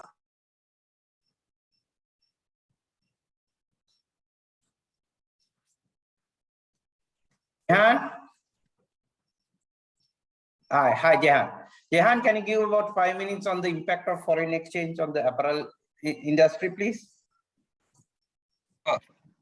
When I speak of the apparel industry, I'll speak of it from an apparel exporter's perspective. Of course, the dynamics will be very different to someone who manufactures apparel for the domestic market. From that perspective, obviously, income is recorded in US dollars. So a little different to a number of panelists who spoke, or the industries that we touched on. All that income is recorded in USD. And 60% roughly 55 to 60% of that price or the revenue is spent on raw materials. So whether that's fabric or other forms of raw materials. And that also is demarcated in USD, whether that's procured within the country or imported from outside the country, that's also marked in USD. So really the rupee exposure or the domestic currency exposure is on that balance component. And there are some specific line items related to machinery, maintenance, depreciation, etc., USD denominated items. And there'll be a portion, roughly 30% or so, which is denominated in domestic currency. That component is in times such as this, when the dollar is strengthening against the rupee, does lead to a foreign exchange gain for exporters or the apparel sector. Now, although that being said, of course, the domestic inflation in the country offsets this exchange gain. And that's typically what we've seen over the years. This has never really been a major issue as long as you're within that 5 to 10% band in terms of rupee depreciation and the reciprocal inflation in the domestic environment. This tends to offset, and by and large, you remain cost neutral from a dollar perspective to your foreign buyers. This situation here, however, what we are facing is such that we're facing a rather pronounced correction or abnormal correction in terms of the dollar to rupee ratio, which is giving a significant overnight exchange gain, and perhaps the inflationary impacts will happen. Some of it is happening as we speak. Some of it will happen over time. In theory, this should even out. Although if you look at historical data, the real exchange rate also in Sri Lanka has depreciated marginally over the past 5 to 10 years. However, there's a timing impact in terms of this gain and loss materializing from an exporter's perspective. The concern and the implication for pricing is that there will be that impact in terms of timing and the sheer volatility associated with both these impacts. That's what makes it challenging. In the fashion industry, typically you price your products a season ahead, and depending on the fashion cycle that you're looking at, that could be anything between 6 months or 1 year ahead before the actual transaction takes place. Being able to predict these dynamics in this kind of volatile environment makes things a bit complicated to manage, especially on that domestic currency exposure component. But that's really where the implication of the foreign currency lands. Again, in the next segment, I will touch on the other implications on costing, because we're talking about foreign exchange being one component, but I also touched on majority of the cost in this industry is actually in dollar terms, and then there are demand and supply issues, globally speaking, that are impacting even those from commodity prices to freight prices, etc. And it's a culmination of all that really has an impact on the final pricing to customers and ultimate competitiveness of Sri Lanka as a destination. So while foreign currency acts as a tailwind in some ways, there are other factors that do come in as headwinds in the final analysis. Okay, thank you. Bhatia? Hi. All right. Hi. Bhatia, can you go 5 minutes on the topic? So before we can go for the questions, over to you, Bhatia. Okay. Getting into the plantation sector, it's slightly different to what all of my friends discuss about. We are, in the process of, cultivating, manufacturing, and export. We are in all three segments. So this industry is, I would say, positively and negatively affected due to the impact on this currency fluctuation. In the plantation sector, a lot of inputs are added, and majority of the inputs are, imported from various countries. For a small example, fertilizer, which was 30,000 a ton, had gone up to 360,000 a ton. So the impact, you can imagine the impact. Whereas packing materials, machinery, spare parts, everything had gone up in disproportion to the increase of prices. The positive side is, as everyone said, the exchange gain in rupee is shown in the prices that we are derived at the market. Majority of the tea in Sri Lanka is sold at the auction, and part goes as value added into the market. So we see an impact on the prices, mainly due to the price fluctuation, but it disproportionate to the increase in cost. So we have to find various methodology to mitigate this factor if we are to be competitive in the market. As you all know already, Sri Lankan teas are the highest among the competitors because of the uniqueness. But with this cost escalation, we will not be competitive in the global market. So ways and means should be found to mitigate this effect if we are to survive and to sustain in this industry. Thank you, gentlemen. Ranjit, over to you. You know, the construction industry has been anyway highly priced. They were 30 to 40% higher before this pandemic and all that. It was anyway 30 to 40% higher. Our apartment cost was very high compared to, if you look at value for money, if you look at Malaysia or other countries, right? And in other countries, developing countries, our neighboring industry is a FDI, foreign, but it's the other way about. Now, and Chinese contractors are much cheaper. And what is the industry doing, what has been doing to attract foreign direct investment to Sri Lanka? And what steps can you do to bring this, reduce the cost and bring in FDI to be competitive? Thank you, Adrian. First of all, I totally deny your allegation of construction cost is high and apartment prices are high. So if you speak to anyone in the Inland Revenue, they will say the bottom line of all these contractors is around 1 to 2%. The main reason is the uncertainty of the industry. And if you see, when I say uncertainty of the industry, in the construction cost, even if you see that it is built in Sri Lanka, virtually all the items involved in the final product is 80% now is imported items. You might ask why 80% imported. For example, if you take it sand we get free of charge from the river, or only the labor to load. And when it comes to the location, totally added up with the whatever the capital investment of the tippers or the lorries and the diesel, petrol, transport cost, all that comes. So this is construction industry. There was a time that so much of local products came into, right? Even if you take steel, there is a difference between the steel, reinforcement steel, what we got 30, 40 years back, and now what we are getting. 30, 40 years back, what you spend in foreign exchange for the billets, and now what we are spending for the billets, not the billet cost, the converting cost, value addition. Today, if you go and see a steel factory, everything is automatic. Machinery equipment, capital depreciation is charged with. That is all dollars. So that we don't have.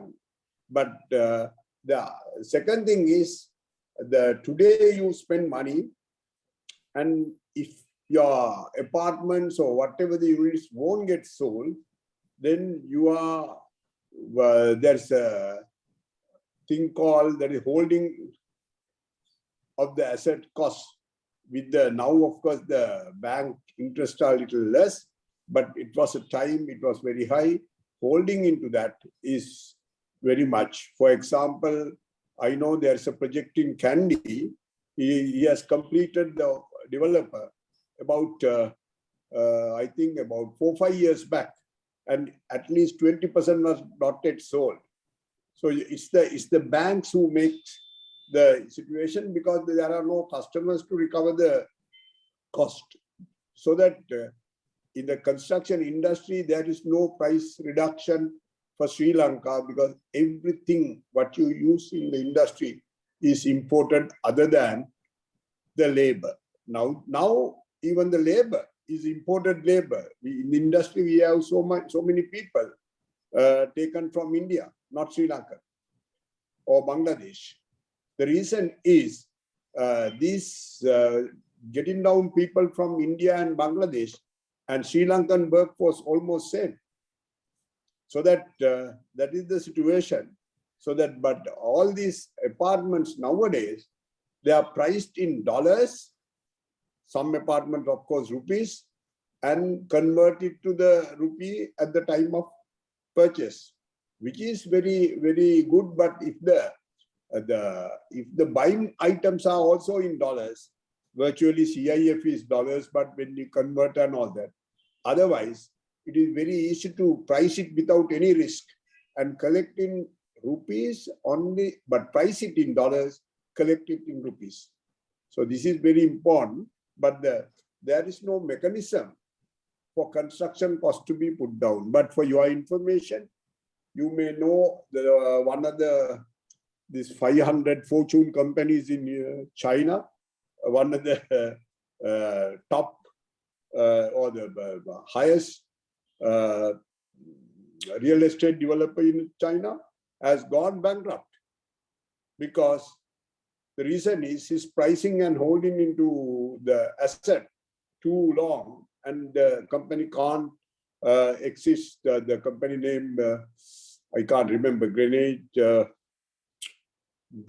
I can't remember the name, but it's fact, it's a Chinese, the top company doing the construction and real estate development.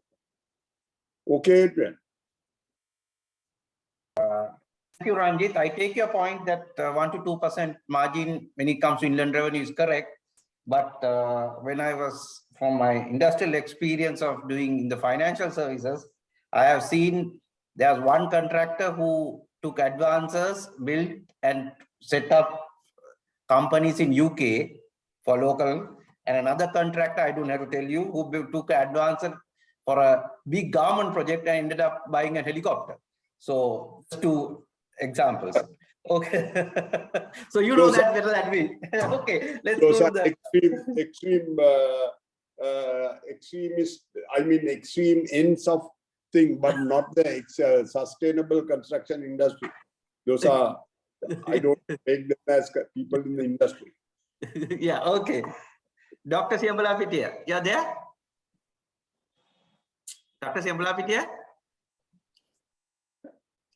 Hello? Dr. Siambala Pitia?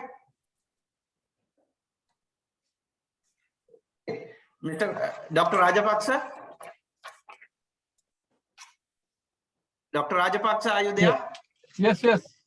Okay, doctor. You know, Sri Lanka has been always very backward in the manufacturing sector. Very few handful of companies are in the manufacturing. You know that very well. Even so, the ones that are manufacturing, you just mentioned that bulk of it been imported and bills outstanding, and the local input is low. So net benefit to the local economy as a whole is very little. What steps can the industry take to increase the local production so that the cost can be kept at a reasonable level? And can the manufacturing sector, local manufacturing sector, increase the contribution to GDP at least by 1% without asking for the dole-out from the government within the next 3 years? A very good question. I have to first of all disagree that we have been backward in the manufacturing industry. It is not the case. We have been backward in voicing of industry in the media. That we agree, because all in the traders' voice are heard, industry's voice is never heard. So they is not heard. So that is one reason. If we have been backward, how can we export many items, including garments, without having a single item being manufactured in Sri Lanka? So that means we import everything, we do the value addition, and we export. So that means there's some arrangements that we are doing because of the efficiencies. But we must understand that the constraints that industries are facing, one is the labor laws. One of the serious issues that we are taking place is labor laws. Suddenly, government increased the wages. Because that is the only place that government intervenes. But they never give any assistance to industries in other forms. But they always butt in to increase the wages. Wages are always governed by the supply and demand. Then poor public transport.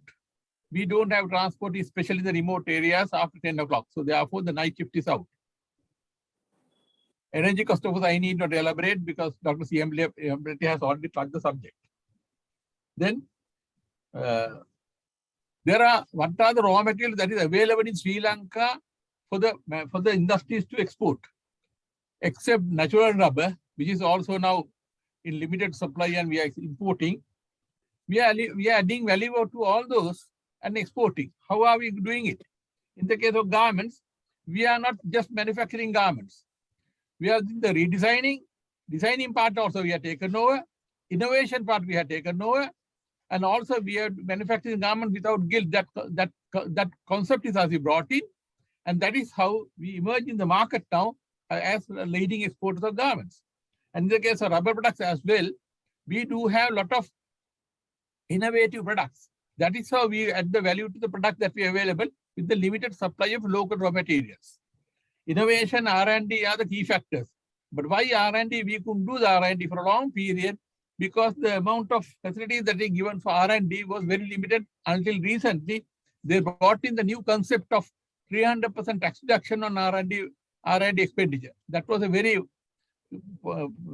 positive step taken to develop the industries. Now, a lot of companies are investing on R&D. If you take Korea, Japan, and other countries, the budget for R&D is extremely high. But whereas Sri Lanka was very, very marginal. But with this, there's a certain amount of increase on that. Then, other point is, as I mentioned, garments, biscuits, even rubber products, input of local raw material is very marginal. Most of them are imported. But still, for all, we are one of the leading exporter products now. Even the bicycle tires, solid tires, all are being exported with the limited supply of local. So there's a lot of value addition being taking place. The buyers are not only interested in the prices. There are many other factors in the case of export of products. They want the quality, they want the on-time delivery, and the guarantee of proper supplies. All those are part of the package for a buyer to buy the products. And also, as you mentioned, the political stability, because no buyer will land all the orders to one country or one company because they do the risk analysis. Therefore, our country must be in a position to have that buyer's confidence. So that's also very important now. Then you have mentioned about the government assistance. To be very frank, industries, we never expected the government to give any subsidy or dole. We were on our own.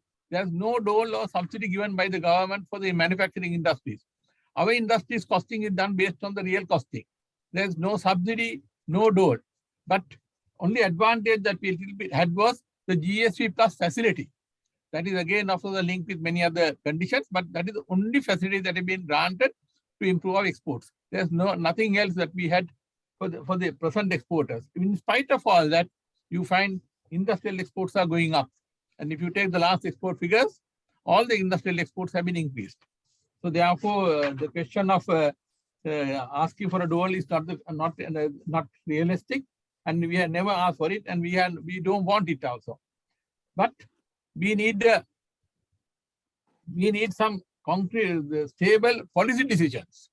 Suddenly, if you start flooding the market with certain imported products, naturally there are certain industries who are not 100% export oriented, will dilute some of their costs to the local market.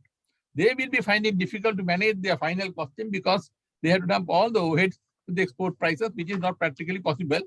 So therefore, the consistent policies of the government is extremely important to sustain certain industries. So that is an important factor. Then we have mentioned that the manufacturing industry, the contribution of GDP by 1% without asking government dole. No, we are not offer government dole. We may be able to contribute, provided, but with the present situation, provided the infrastructure that is available in Sri Lanka is improved, we can improve. But without anything, if you go through the past records, we have been contributing heavily for the GDP, and our percentage has increased. If you take the export figures during last year, even during the COVID period, it has increased. Therefore, there is no reason to say that the industries people have not, export industry not done well. We have done extremely well, in spite of the fact that we had lockdowns, in spite of the fact that we have COVID pandemic. Or with all that, we have done extremely well, and we would have done better if this present crisis of energy and all that is removed. We can be doing better, because energy, Dr. C.M. Velapettiya will know very well, industries, a short power cut of even 5 seconds will definitely affect most of the industries, especially the rubber industry, which has very heavy duty power consumption, very heavy power consumption. So those equipments cannot sustain even few seconds of power interruption, will not be able to tolerate, because there's always a restart.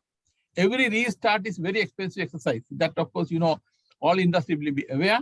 Therefore, uninterrupted power supply is extremely important for heavy industries. Thank you very much. That's all I have to mention. Thank you, Dr. Rajapaksa. Dr. C.M. Velapettiya, are you there? Dr. C.M. Velapettiya?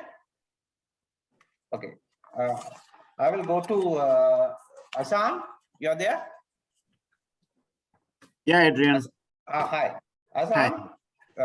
recently we saw that government or private sector took some initiative to manufacture certain pharmaceutical items, saline to be frank, that's what I saw, to manufacture locally. But historically, we have been importing, or I would say 90 to 95%. Correct me if I'm wrong. Huh? Yeah. And why has not? What action the private sector? I'm not talking about government sector. Is planning to take steps to manufacture some other products locally. I do understand there are issues like patency and all that, but at least the generic products. Why can't the private sector, and what steps are the industry going to do? Because with this scenario of import restrictions, not import currency crisis and all. Yeah. So I'll take a little more time, to give you a full perspective. I think it's a valid point, and I think it is being discussed at different forums. See, basically 85% of the pharmaceutical needs are being imported. And of late, in the last 1.5 to 2 years, we saw some of these manufacturing companies have stepped up, and they have come up with certain projects. And similarly, there were another 10-15 wanted to come, but so the viability did not permit them to pursue. The reason being, today Sri Lanka, when you compare with the regional countries, there are a lot of limitations in pharmaceutical manufacturing. So when you look at India, maybe we are 25-30 years behind, because they have gone to the next level because of their sheer population, and also the investment. So the type of investment the investors can really come out with, because they also have the population and the cost advantage because of economies of scale, and they can compete in the global market. One of the other things that is a limiting factor for Sri Lankan manufacturing companies is that our market is very small, right? When you look at overall right now, there are about 1,280 molecules are being imported from overseas, whereas only about 100 odd molecules are being manufactured here in Sri Lanka. So why it is unviable is that because everything needs to be imported, right? Raw materials, APIs, packaging materials, packing materials, skilled labor, and the technology, tech transfer. So everything is cost, and it is taking a lot of time. And putting up a facility is also the infrastructure takes a lot of time for them to put things in place. So then when they look at the other side of it, either they have to cater to the Sri Lankan market, or they have to go to international market, and they have to compete with either India or Bangladesh or Pakistan or Sri Lanka. So how Pakistan, Bangladesh, India is being able to sustain is because of their population and investment. The payback period is much less. So in Sri Lankan context, the payback period is quite longer. So therefore, I think it's a separate discussion, and we can have in-depth discussion around this, because this is a burning point. On the other side of the coin is that when it comes to imports also, it is as against the common belief saying that drugs are going, the prices are high and going up in price. But when you look at the dollar terms, right, when you take the regional price or the country of origin price, most of the products are equal, same or slightly less. So that's the current reality now. Because of the dollar fluctuations, and as a result the prices are going up, is something that so we have to take a call between whether it is the cost or the availability or the accessibility. So we have to look into all these parameters and see what's the best approach we should take for Sri Lanka market.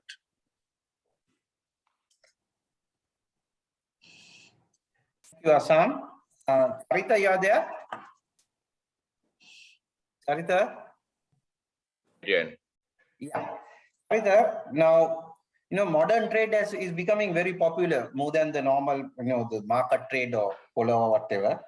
And fairly large margins they also have.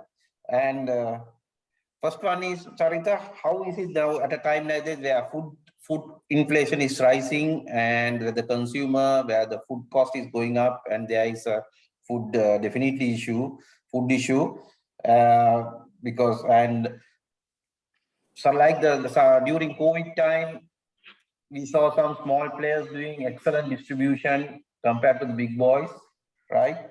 So how is the industry trying to cater to, try to reduce make this food available to the modern trade, to the consumer? What action is the industry doing to try to reduce the cost?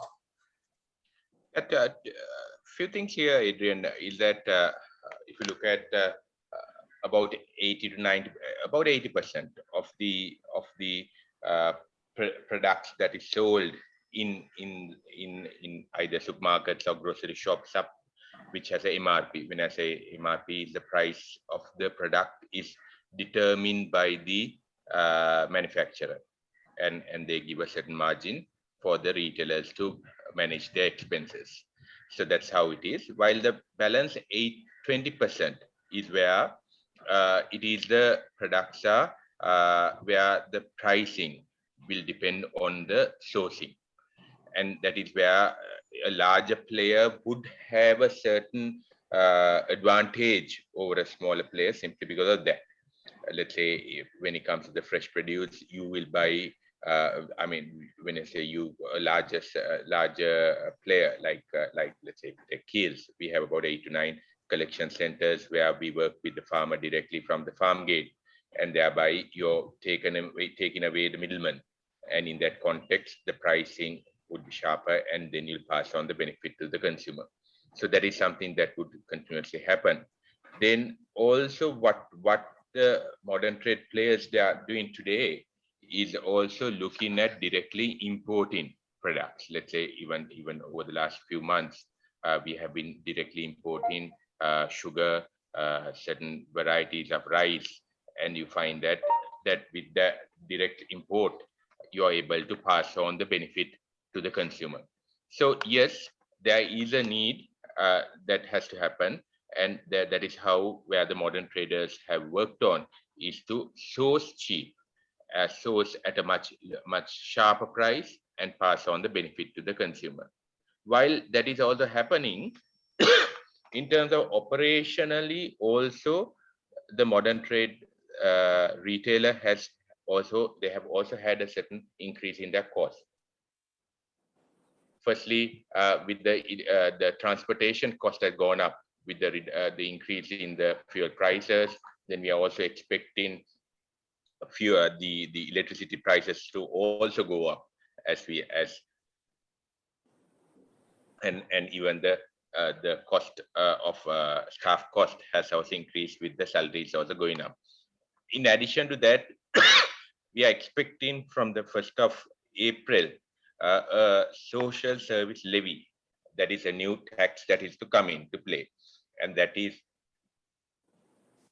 an increase of a further tax of about 2.5% on the turnover. So it's going to be a turnover tax that is going to come from the 1st of April as well. So the modern trade, the retailer also has found that their expenses, operating expenses have also gone up, and that needs to be managed as well. But I think there's a much greater opportunity for the modern trade player to look at sourcing cheaper and passing on the price into the supply to the consumer, and that has also been the case over the last few years. When even when there were like controlled prices at that time, you would find that the modern trade is the only retailer at times who have been sticking to the controlled prices as well. So that is how it has worked. But there's going to be a lot more work that need to happen to ensure that the retailer would also be able to provide a better pricing for the consumer as well. Thank you, Charita. Professor Amal, you're there? Yes, I'm here. Yeah. Professor, this transport sector in Sri Lanka, as you know, it's a right royal mess. If you look at the public transport, we have the three-wheelers, we have the buses, but always it has been overcrowded for some reason or another, and never comes on time, never leaves on time. We have the buses, as you know, the private and the public, always at loggerheads. So some countries that have started after us have done much better. So, and we have all the qualified people, knowledgeable people in Sri Lanka, technical, financial, whatever. And we have seen the other question, an MRT being approved and then rejected. I don't know whatever engineering reasons and social reasons, whatever. So how can the academia, I mean, I'm referring to the Moratuwa University is the pioneer in this engineering aspect of this transport policy is concerned. What can the industry do? I think the transport industry give some, how can you get this policy sorted out? This and implementation from the experts like Moratuwa University and from your guys, people like you. Well, first and foremost, I think some people see public transport as the only undeveloped and problem in transport. But I think if you look at our overall transport policy, it begins by promoting motorization. As I mentioned, 25% of our import bill goes not for public transport, but for private vehicles. And in addition to that, we build expressways, and the cost of those on average over the last 5 years has been about nearly $1 billion a year. So if you add all of that, we are spending 30%, and out of that, at least 25% just to maintain our private vehicles. Now, the question to ask is this a luxury that we can afford? Have we been politically deceived to think that everybody having a car and running around and building expressways to carry us is progress? While it may work for politicians successfully, I think the problem has been that the industry has also bought that dream. And we are paying out of your own operating costs a large percentage as transport costs and various taxes in order to support this. And now I think pay time has come. How are we going to sustain this? If the oil prices go to remain at 100, and if we still maintain this lifestyle and this belief that we run our vehicles as we have been, and we continue to build expressways as has been planned by this government and so on, without any change in policy, then of course our transport importation inputs will cost 40-45% of our total imports. Now, I think private sector needs to be smarter than government. And this is what has not happened.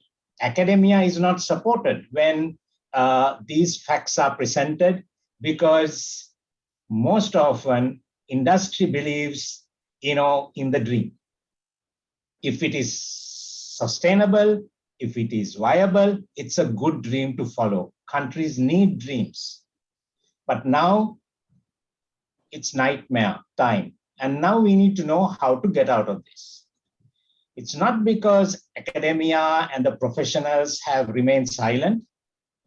We have even gone to the extent of critiquing policy, but then we have not got the support that is needed from civil society as well as from industry. So basically, to go forward, we cannot continue the same way. So what do? We need to reduce this input cost, particularly the foreign cost component, which means we have to reduce our fuel consumption, which means we have to reduce our importation of vehicles. Now, obviously, we have to, because of the high cost at individual levels, at corporate levels, we need to cut down on our travel. We need to use other means of actually making our life efficient. Now we can see that the vast investment in transport infrastructure over the last 20 years hasn't really borne fruit. If so, our country should have developed in tourism or whatever other areas, manufacturing, and we should have weathered this storm, but we have not. So how do we cut down the kilometers? Now, there's two things. One is the passenger kilometers and the vehicle kilometers. Now we are heading towards equating both, why each person is traveling in a vehicle. So this is where your question comes, what about public transport? Now, continuously, government has been taking away from public transport and putting into highway construction. Even last month, cabinet paper by the Ministry of Transport to improve the bus sector that you're talking, and this is a cabinet paper from 2018, was shut down. But highway construction, that is given top priority. So I think voice must be raised by the chambers and industry that, this bad policy is not sustainable, not only because of the oil crisis, but because in a high population density country like Sri Lanka, at least 50% of our person kilometers should be on public transport. Now the same applies to goods transport. Our goods industry is inefficient. Our load factors are low. So we need to transport ton kilometers, but that must be done with less vehicle kilometers. Now there's technology today. The supply chain must improve. There's a lot of inefficiency in supply chain as we see it. But industries don't really want to be efficient because they are okay with the cost margins. This is, again, time to actually relook at this, bring in best practices of Industry 4.0, Industry 5.0, improve your double handling, your distribution networks, your warehousing issues. Now, this is how other countries have cut down these costs. So this is, I think, a forced reality check, wake-up call for us. If we respond well, we might actually be better positioned to go into the next decade. But on the other hand, if we continue to believe in these dreams, and if we just want to think that this crisis is something we can get by, then I think we are in for trouble.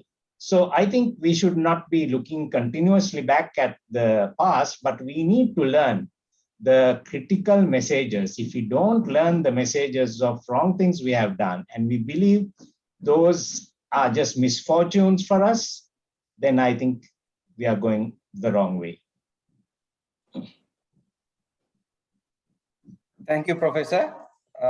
Thank you very much. I think the point you brought was excellent, that industries need to support the academia when it comes to coming with presenting policy papers instead of giving diverse policy papers. End of the day, nothing gets happened. Jehan, you are there? Jehan? Hi, Adrian. Yes, I am. Okay. And the next question is, you can take it. In the apparel industry, as you know, there's a significant amount of imports. Right? So, and at a time like this, when there are dollar issues and transport issues and all that, right? I know you can pass on some of the cost to the buyers, but what steps has the apparel industry taken to reduce the cost, and how much are you doing? I mean, backward integration like yarn, all those things. I know certain companies have done it, but to what extent so that the local manufacturing industry picks up? Yes. So you're right in saying a lot of the inputs still are imported into the apparel industry. Now that number has moved favorably over the last decade. A number of investments have gone in, certainly in the cotton fabric side of things, and as of late, even in the synthetic fibers as well. So those investments are kicking in, and in some organizations, we're getting close to that 50% threshold of local value addition from a raw material perspective. To answer your question about price increases, yes, whether it is imported or locally manufactured, we have seen continuous increases really in the last 12 to 18 months, driven by the fluctuations or the increases in the commodity price, commodity markets. Whether you look at cotton from pre-pandemic levels in 2019 to now, cotton prices have increased over 50, 60%. And the same is true of other synthetic fibers, which are again pegged to the cost of oil, like whether it is nylon, or polyester, or spandex, etc. All those commodities have increased as well. By and large, I would say the industry has been able to pass this cost on to the customers because this has been a global phenomenon driven by global commodity prices. And it was driven partly due to the supply side shortages. Again, two things: with the pandemic, things being locked down, retail sector being shut down for a period of time, that pent-up demand as markets reopened on the one hand, and on the other hand, the supply side shortages and the supply side not being able to catch up to that same velocity. The combination of that is what really drove prices. Of course, there were other geopolitical situations which we all well know, whether it is the US-China trade tensions, which contributed to certain part of China's cotton, which is one of the largest cotton growing regions in the world, Xinjiang province being demarcated as a banned import item into the US. No cotton produced from that part of China could make its way to the United States market. And as a result, the cotton market in India and the Indian subcontinent completely overheated. So these commodity price increases, like I said, from multiple, and now we are of course seeing situation happen in oil. These commodity price increase and then the associated raw material price increase was passed on to customers. And in a time where in the US and most parts of the West, there was heavy stimulus checks in the hands of customers, nearly trillions of dollars of stimulus in the hands of consumers.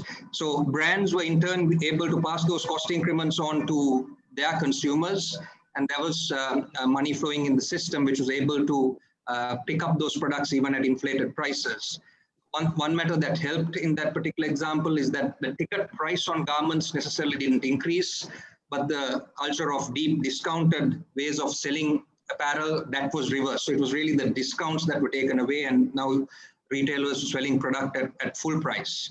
Now that was what happened for the most part of 2021 as markets started to reopen. As we go into 2022 and we see further cost increases, and I didn't touch on freight. Freight is another factor that has increased exponentially from a cost input standpoint. As we go into 2022, and all these cost increments continue to roll on into another year, we might start to see demand corrections as consumers in the US and in the West are experiencing inflation rates perhaps unprecedented, at least not for a very long time, touching almost double digits. And this is eventually going to have a bearing on how much they will be able to spend on fashion and on apparel. And that will start to have a demand correction, which in turn is going to convert into pricing pressure. So although we've been able to pass on a lot of these cost increments to customers and in turn to consumers, we believe that 2022 or the second half of 22, we will experience a reversal of that as demand side corrects itself, which in turn brings to your question of how do you mitigate that? Because the pressure will in turn go back into pricing and costing cost competitors among the region. Backward integration is clearly a part of it, and like I explained at the start, we made some good strides here in Sri Lanka. There's still a lot more opportunity to improve that threshold well beyond that 50% mark. We were nowhere close to that mark going back a decade. I think in the recent past, again, benefiting from some of the migration of apparel from China. China's by far and away the largest, has always been, since they opened up their market, the largest apparel manufacturer and exporter to the world. That market, especially to the US, has seen a decline, and Sri Lanka has been a beneficiary of that, not just in terms of garment manufacturing, but also on the textile side. So as a result, the backward integration and supply chain integrations have improved. And that needs to continue to strengthen and will be one way of competing. In addition to that, I think Dr. Rajapaksa mentioned this when he spoke as well. Productivity improvements need to continue to happen in the industry as has happened in the past. While you look at that apparel exports line item and you see that hovering around the $5 billion mark, perhaps not having shifted over the last 5 to 6 years significantly, certainly not in the same pace that you'd see in peer countries like Bangladesh and Vietnam. That number has, however, continued to increase and remain strong even during the pandemic. Of course, there was a dip, and now you see 21 getting back to pre-pandemic levels, and we have all the reason to believe that this year we will go past those numbers as well. So that that's something that will only be driven by continuous improvement in productivity. Productivity in multiple forms. We spoke about product innovation. Sri Lanka is seen as a knowledge hub for certain product categories, value-added niche product categories. So we moved away, while we talk of that number, 4 to 5 billion, that band, if you look at the composition we had when we first started that close to 10 years ago to now, that band, the composition within that, you'd see the product composition very different. A lot of the commoditized stuff, the more generic product has moved out of Sri Lanka, again, due to cost reasons, and that number still hasn't dropped, has been replaced by value-added products. So whether you consider intimate apparel, performance apparel, swim, anything that has functional attributes, value-added attributes, Sri Lanka continues to be seen and recognized by global leading fashion retailers as a destination to go and buy these products, and not just buy this for the purpose of buying the actual product or making the actual product, but to develop that product in a way that resonates with today's consumer. So that has been a focus. Certainly the leading players in the industry have invested heavily in terms of innovation, R&D, and product development capabilities to continue elevating our game in that respect. And of course, you can't ignore the manufacturing aspect of it. And for many years now, well over a decade, we've invested in capabilities in building lean manufacturing principles, learning from the Japanese automobile industry, Toyota and such, and translating that back to apparel manufacturing. We were, Sri Lanka was one of the first countries in the apparel making world to make that transition from automobile manufacturing best practices and translating that back into apparel. And now we're looking at building off that into more advanced engineering applications through automation. And of course, now Industry 4.0 and using digital capabilities and digital platforms to use data analytics and data insights to drive more optimal decision making on the shop floor and right up from design for that matter. So it's a combination of backward integration, but also really driving those productivity initiatives, whether it is lean, whether it is automation or digitalization, a combination of that, which will help us stay competitive in the wake of pricing commodity prices and potential demand side corrections. Okay, thank you. Bhatia? Bhatia, right. Bhatia, bulk of our tea is to Russia and Middle East, and I know some few have diversified into other areas. And when it comes to innovation, and as you know, bulk of our tea is bulk tea also. I know that, like I said, there is a tea chain called, I saw in the Island Tea Company in Philippines. It's run by a Sri Lankan. But in Sri Lanka, we don't have tea chains. We have Nescafe shops. And so, and where have you gone wrong in this tea industry, Bhati? I know tea industry still is the largest exporter. Still it's sold in #1 at the top. But how can we go to the next level of the industry, next level? Right. Thank you. Good question. I don't fully agree with you, on the allegation made with regard to tea industry. We have come a long way, in 150 years since Britishers planted tea in Sri Lanka. If you see, the Middle Eastern and Russian market, it's true that it's one of the biggest market that we have. It's mainly the low country, large leaf manufactured in low country and mid country is going into these markets. Not the it's orthodox manufacture, not CTC and Rotavan manufacture that's manufactured in up country. Although there are problems, the tea will get rerouted and find the final destination some or other. That's the experience that we have in the past. Whatever the problem is there, as we all know, it's the poor man's drink, but consumed by the top, the highest, most respected person in the world, Queen Elizabeth daily. So it will find the destination some or other, although, we have global problems in regard to sales. The tea industry in particular had gone into, a lot of innovations. Although you said we don't have tea chains, but we have renowned brands in Sri Lanka, which have been developed over years, which are, #1 or 2 in, various European markets and other markets in the world, namely, Dilma and Mlesna, Bacillus. There are so many, to name the brands that are, renowned in the other part of the world. It's not an easy exercise to, to come up to that level.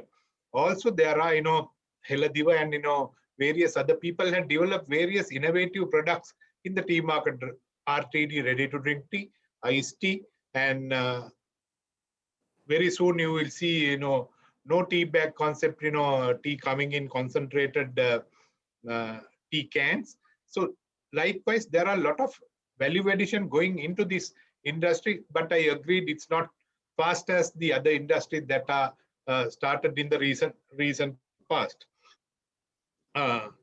Another reason why we see, with this problem, innovation is, end of the day, it's investment. Investment need, a return. So we would like, especially in the industry, a free hand to run this industry without, what would I say, without much disturbance from various parties. This industry is one of the most vulnerable industries in regard to labor. It's highly unionized, and government always has a clout in this designing on the wages of this industry. So any industry, if it's market driven an industry, the salary should be, in productivity base, and it has its own method of doing it. But very unfortunately in Sri Lanka, these things are not happening the way that it wants. So as I told earlier, majority of our teas are going into auction, and only part of it is going into value addition and, getting, dollars. Balance is, handled by a few shippers in Sri Lanka. In a situation like that, the producer become a price taker. It's not a price giver. So controlling cost at the backward integration is one of the main things in a situation like that, especially where this tea is concerned. It's a highly labor incentive operation. 40% of his cost is labor. Now it has changed, as I told you, with the fertilizer price going 12 times high in the recent past. So on these situations, innovation have been, have been a question mark in certain places because we don't have proper policy, constant policy network in the industry. So investors are scared to come and invest because there is no proper policy in this industry. This is one of the reasons why people are not investing into this industry because the return of investment is low. I hope I answer your question. And if there's anything else, I would like to take up at Q&A in time to come. No, thank you, Bhatia. There's one question for Sanjeeva. The one somebody is asking, what actions are in place to acquire more tourists to Sri Lanka? Yeah, I think as I said earlier, that the positioning of Sri Lanka and our marketing is the crucial part. Already, Tourist Board as Tourism Development Authority has started with taking up positioning Sri Lanka in international markets. So I think that will definitely help. But of course, I also saw one question, Adrian, if you are okay, I can answer. One person has raised another question asking that negative publicity in the foreign market, how it's affecting the Sri Lankan tourism. In fact, day before yesterday, Tourist Hotel Association and Sri Lanka inbound tour operators, we had to get together and issue a joint statement assuring all our tourists coming to Sri Lanka that they do not have any issue going through with regard to their itineraries, because all the travel advisories have started coming in UK, Canada, Australia, and all the other countries have started affecting the lot of tourists are calling and asking from Sri Lanka whether they need to bring medicine to Sri Lanka, whether they want to bring food to Sri Lanka, because while we were having issues, I think going on media and all the publicity giving negative impact to much needed dollars to the country, to tourism. So we issued a statement saying that at the moment we have a French group of all 300 high-end agents who are visiting Sri Lanka, and Sri Lanka is, they are very much enjoying the itinerary and going through despite to all the difficulties we are going through. One important thing also we are mentioning is that any tourists who are coming to Sri Lanka through Sri Lanka Development Authority, where basically registered tourist products, we give the guarantee that they give the service. And also we had few issues with regard to some of the unauthorized or not registered tourist establishment having a lot of issues providing certain, including power cuts and all. In Tourist Development Authority registered tourist hotels, we do not have any issue at this point of time, where we have the continuous supplies of essentials for the tourist point of view. So I think it is an important question that participant has requested. So I think it is very important that we go ahead with giving confidence to our tourists, which we have released day before yesterday, assuring that tourists does not have any issue, because as you know, already we have collected close to $500 million in the last few months from the tourism alone. So we are targeting about close to $3 billion during next 9 months. And so that is an essential part for our foreign currency requirements. So I think it is absolutely important we to be confident. At last word also, I would like to say that as a country, we have gone through these kind of ups and downs for last 25, 30 years. We know, starting from tsunami, starting from war, Easter Sunday attack, pandemic. So Sri Lanka will bounce back, and Sri Lanka has the strength, and we serve such a beautiful and honored country, which while we are all depressed at the moment, Sri Lanka will come back strongly with all the benefit with our people. So I think that is the message. We all should be confident and work towards it. Otherwise, there's no country for us to live. Thank you, Sanjeev. I think you brought a very valid point. Not to, I think it is a sad thing. Sri Lankans, we enjoy giving negative publicity to Sri Lanka. We don't understand. We are looking up and spitting. So we enjoy. I think some reason or there are some institutions and some individuals enjoy that. I think they thrive on that one. So I guess these kind of things, they don't understand how it affects the other industries.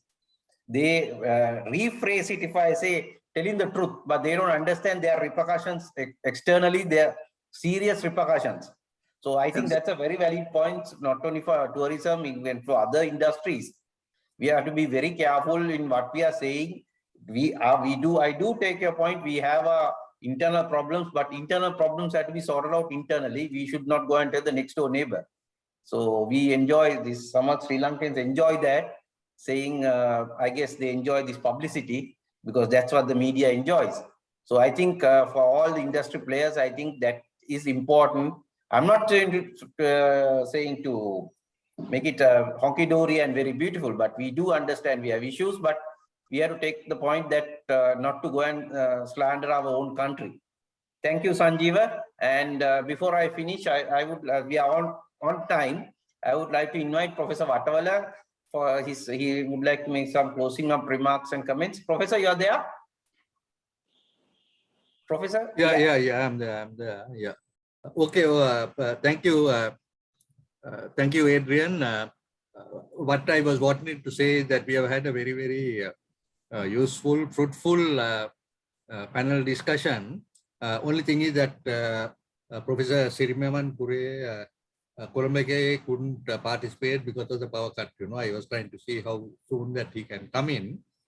But let me just say that the main purpose of this exercise was to get some solutions from the industry as to so that we can then put it up to the authorities as to what we should do. I think there were very, very valuable suggestions. Of course, first thing is that where the cost cutting is very essential, and also that we need to look at the society and in the pricing, whether it be the government or the private sector, that we need to look at the pricing, taking into account the costs. Now, that's something that we all need to think, because we cannot go on the basis of giving everything free, but at least it should be something where the goods are available, plus also at a price that is affordable. So those are the two things. Then, of course, the suggestion came, I think, from the construction industry, engineer Ranjit Gunatilaka,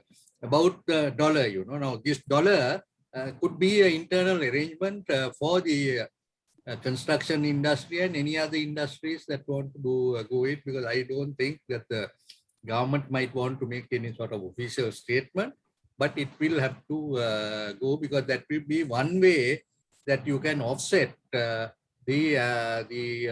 depreciation of the currency. Now, tourism industry is already doing it, so they have been able to overcome, and to a great extent they have been able to overcome. So I think that will help to a very, very great extent. But then, as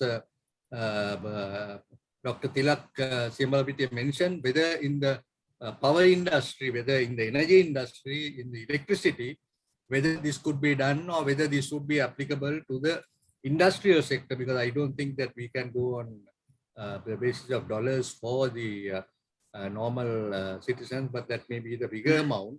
But how it can be done is something that we need to see. But definitely, I think the tourism sector is also a very big sector.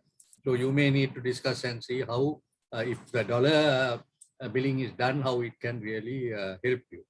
Then, of course, one of the things that most probably Professor Sirimavan Kolombeke would have liked to speak is, where are we going now? Are we thinking that we can solve all these problems on our own?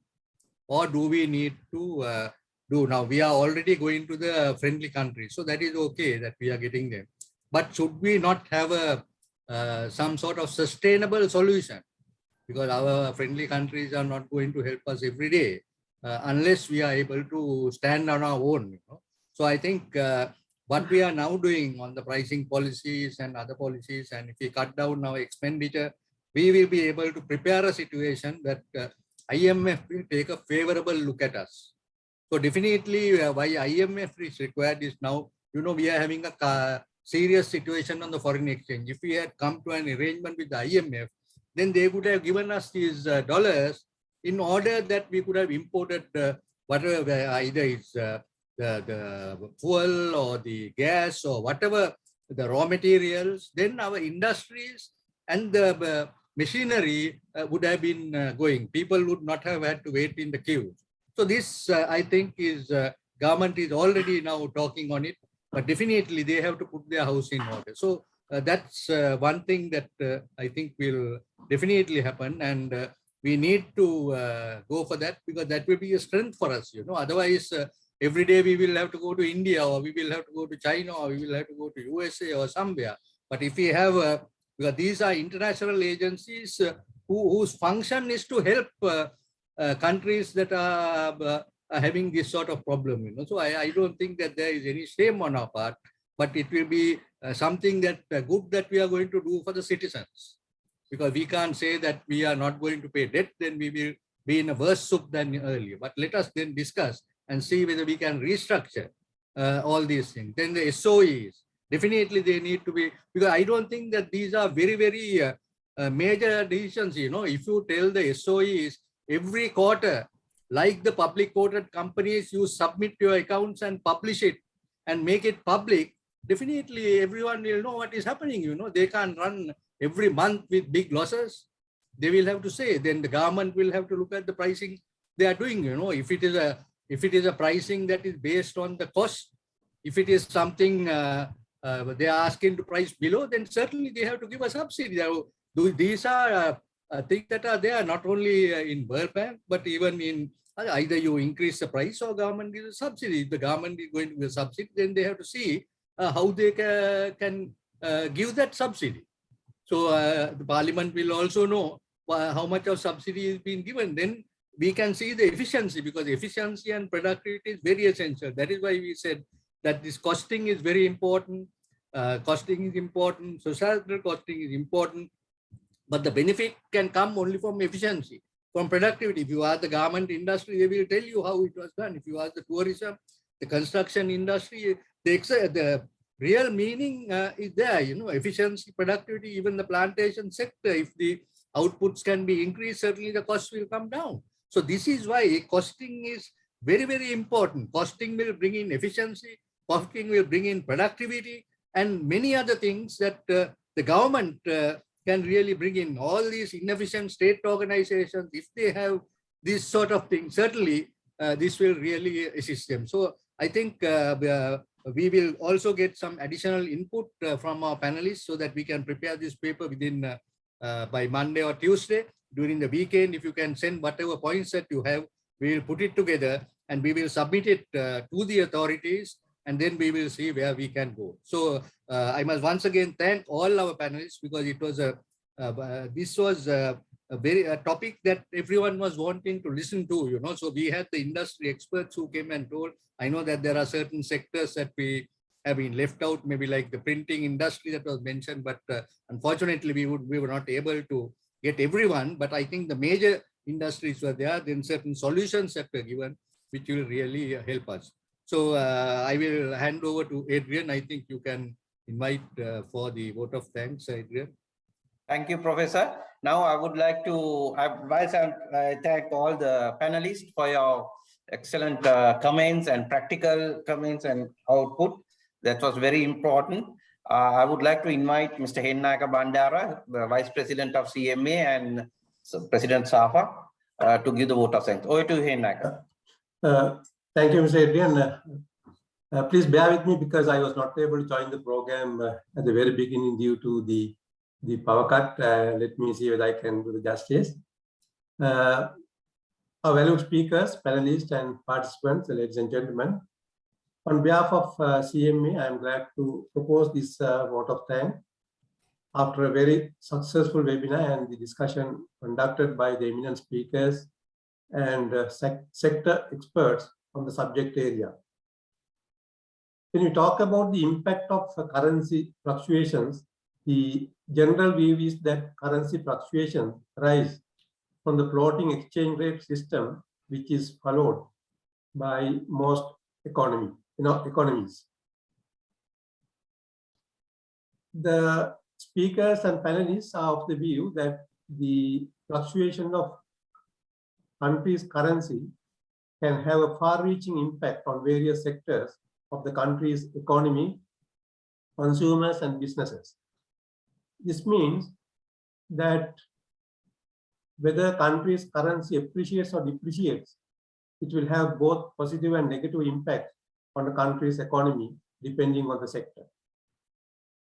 When we look at the impact of exchange rate on economic growth, one of the most prominent impact of currency fluctuation can be seen in international trade.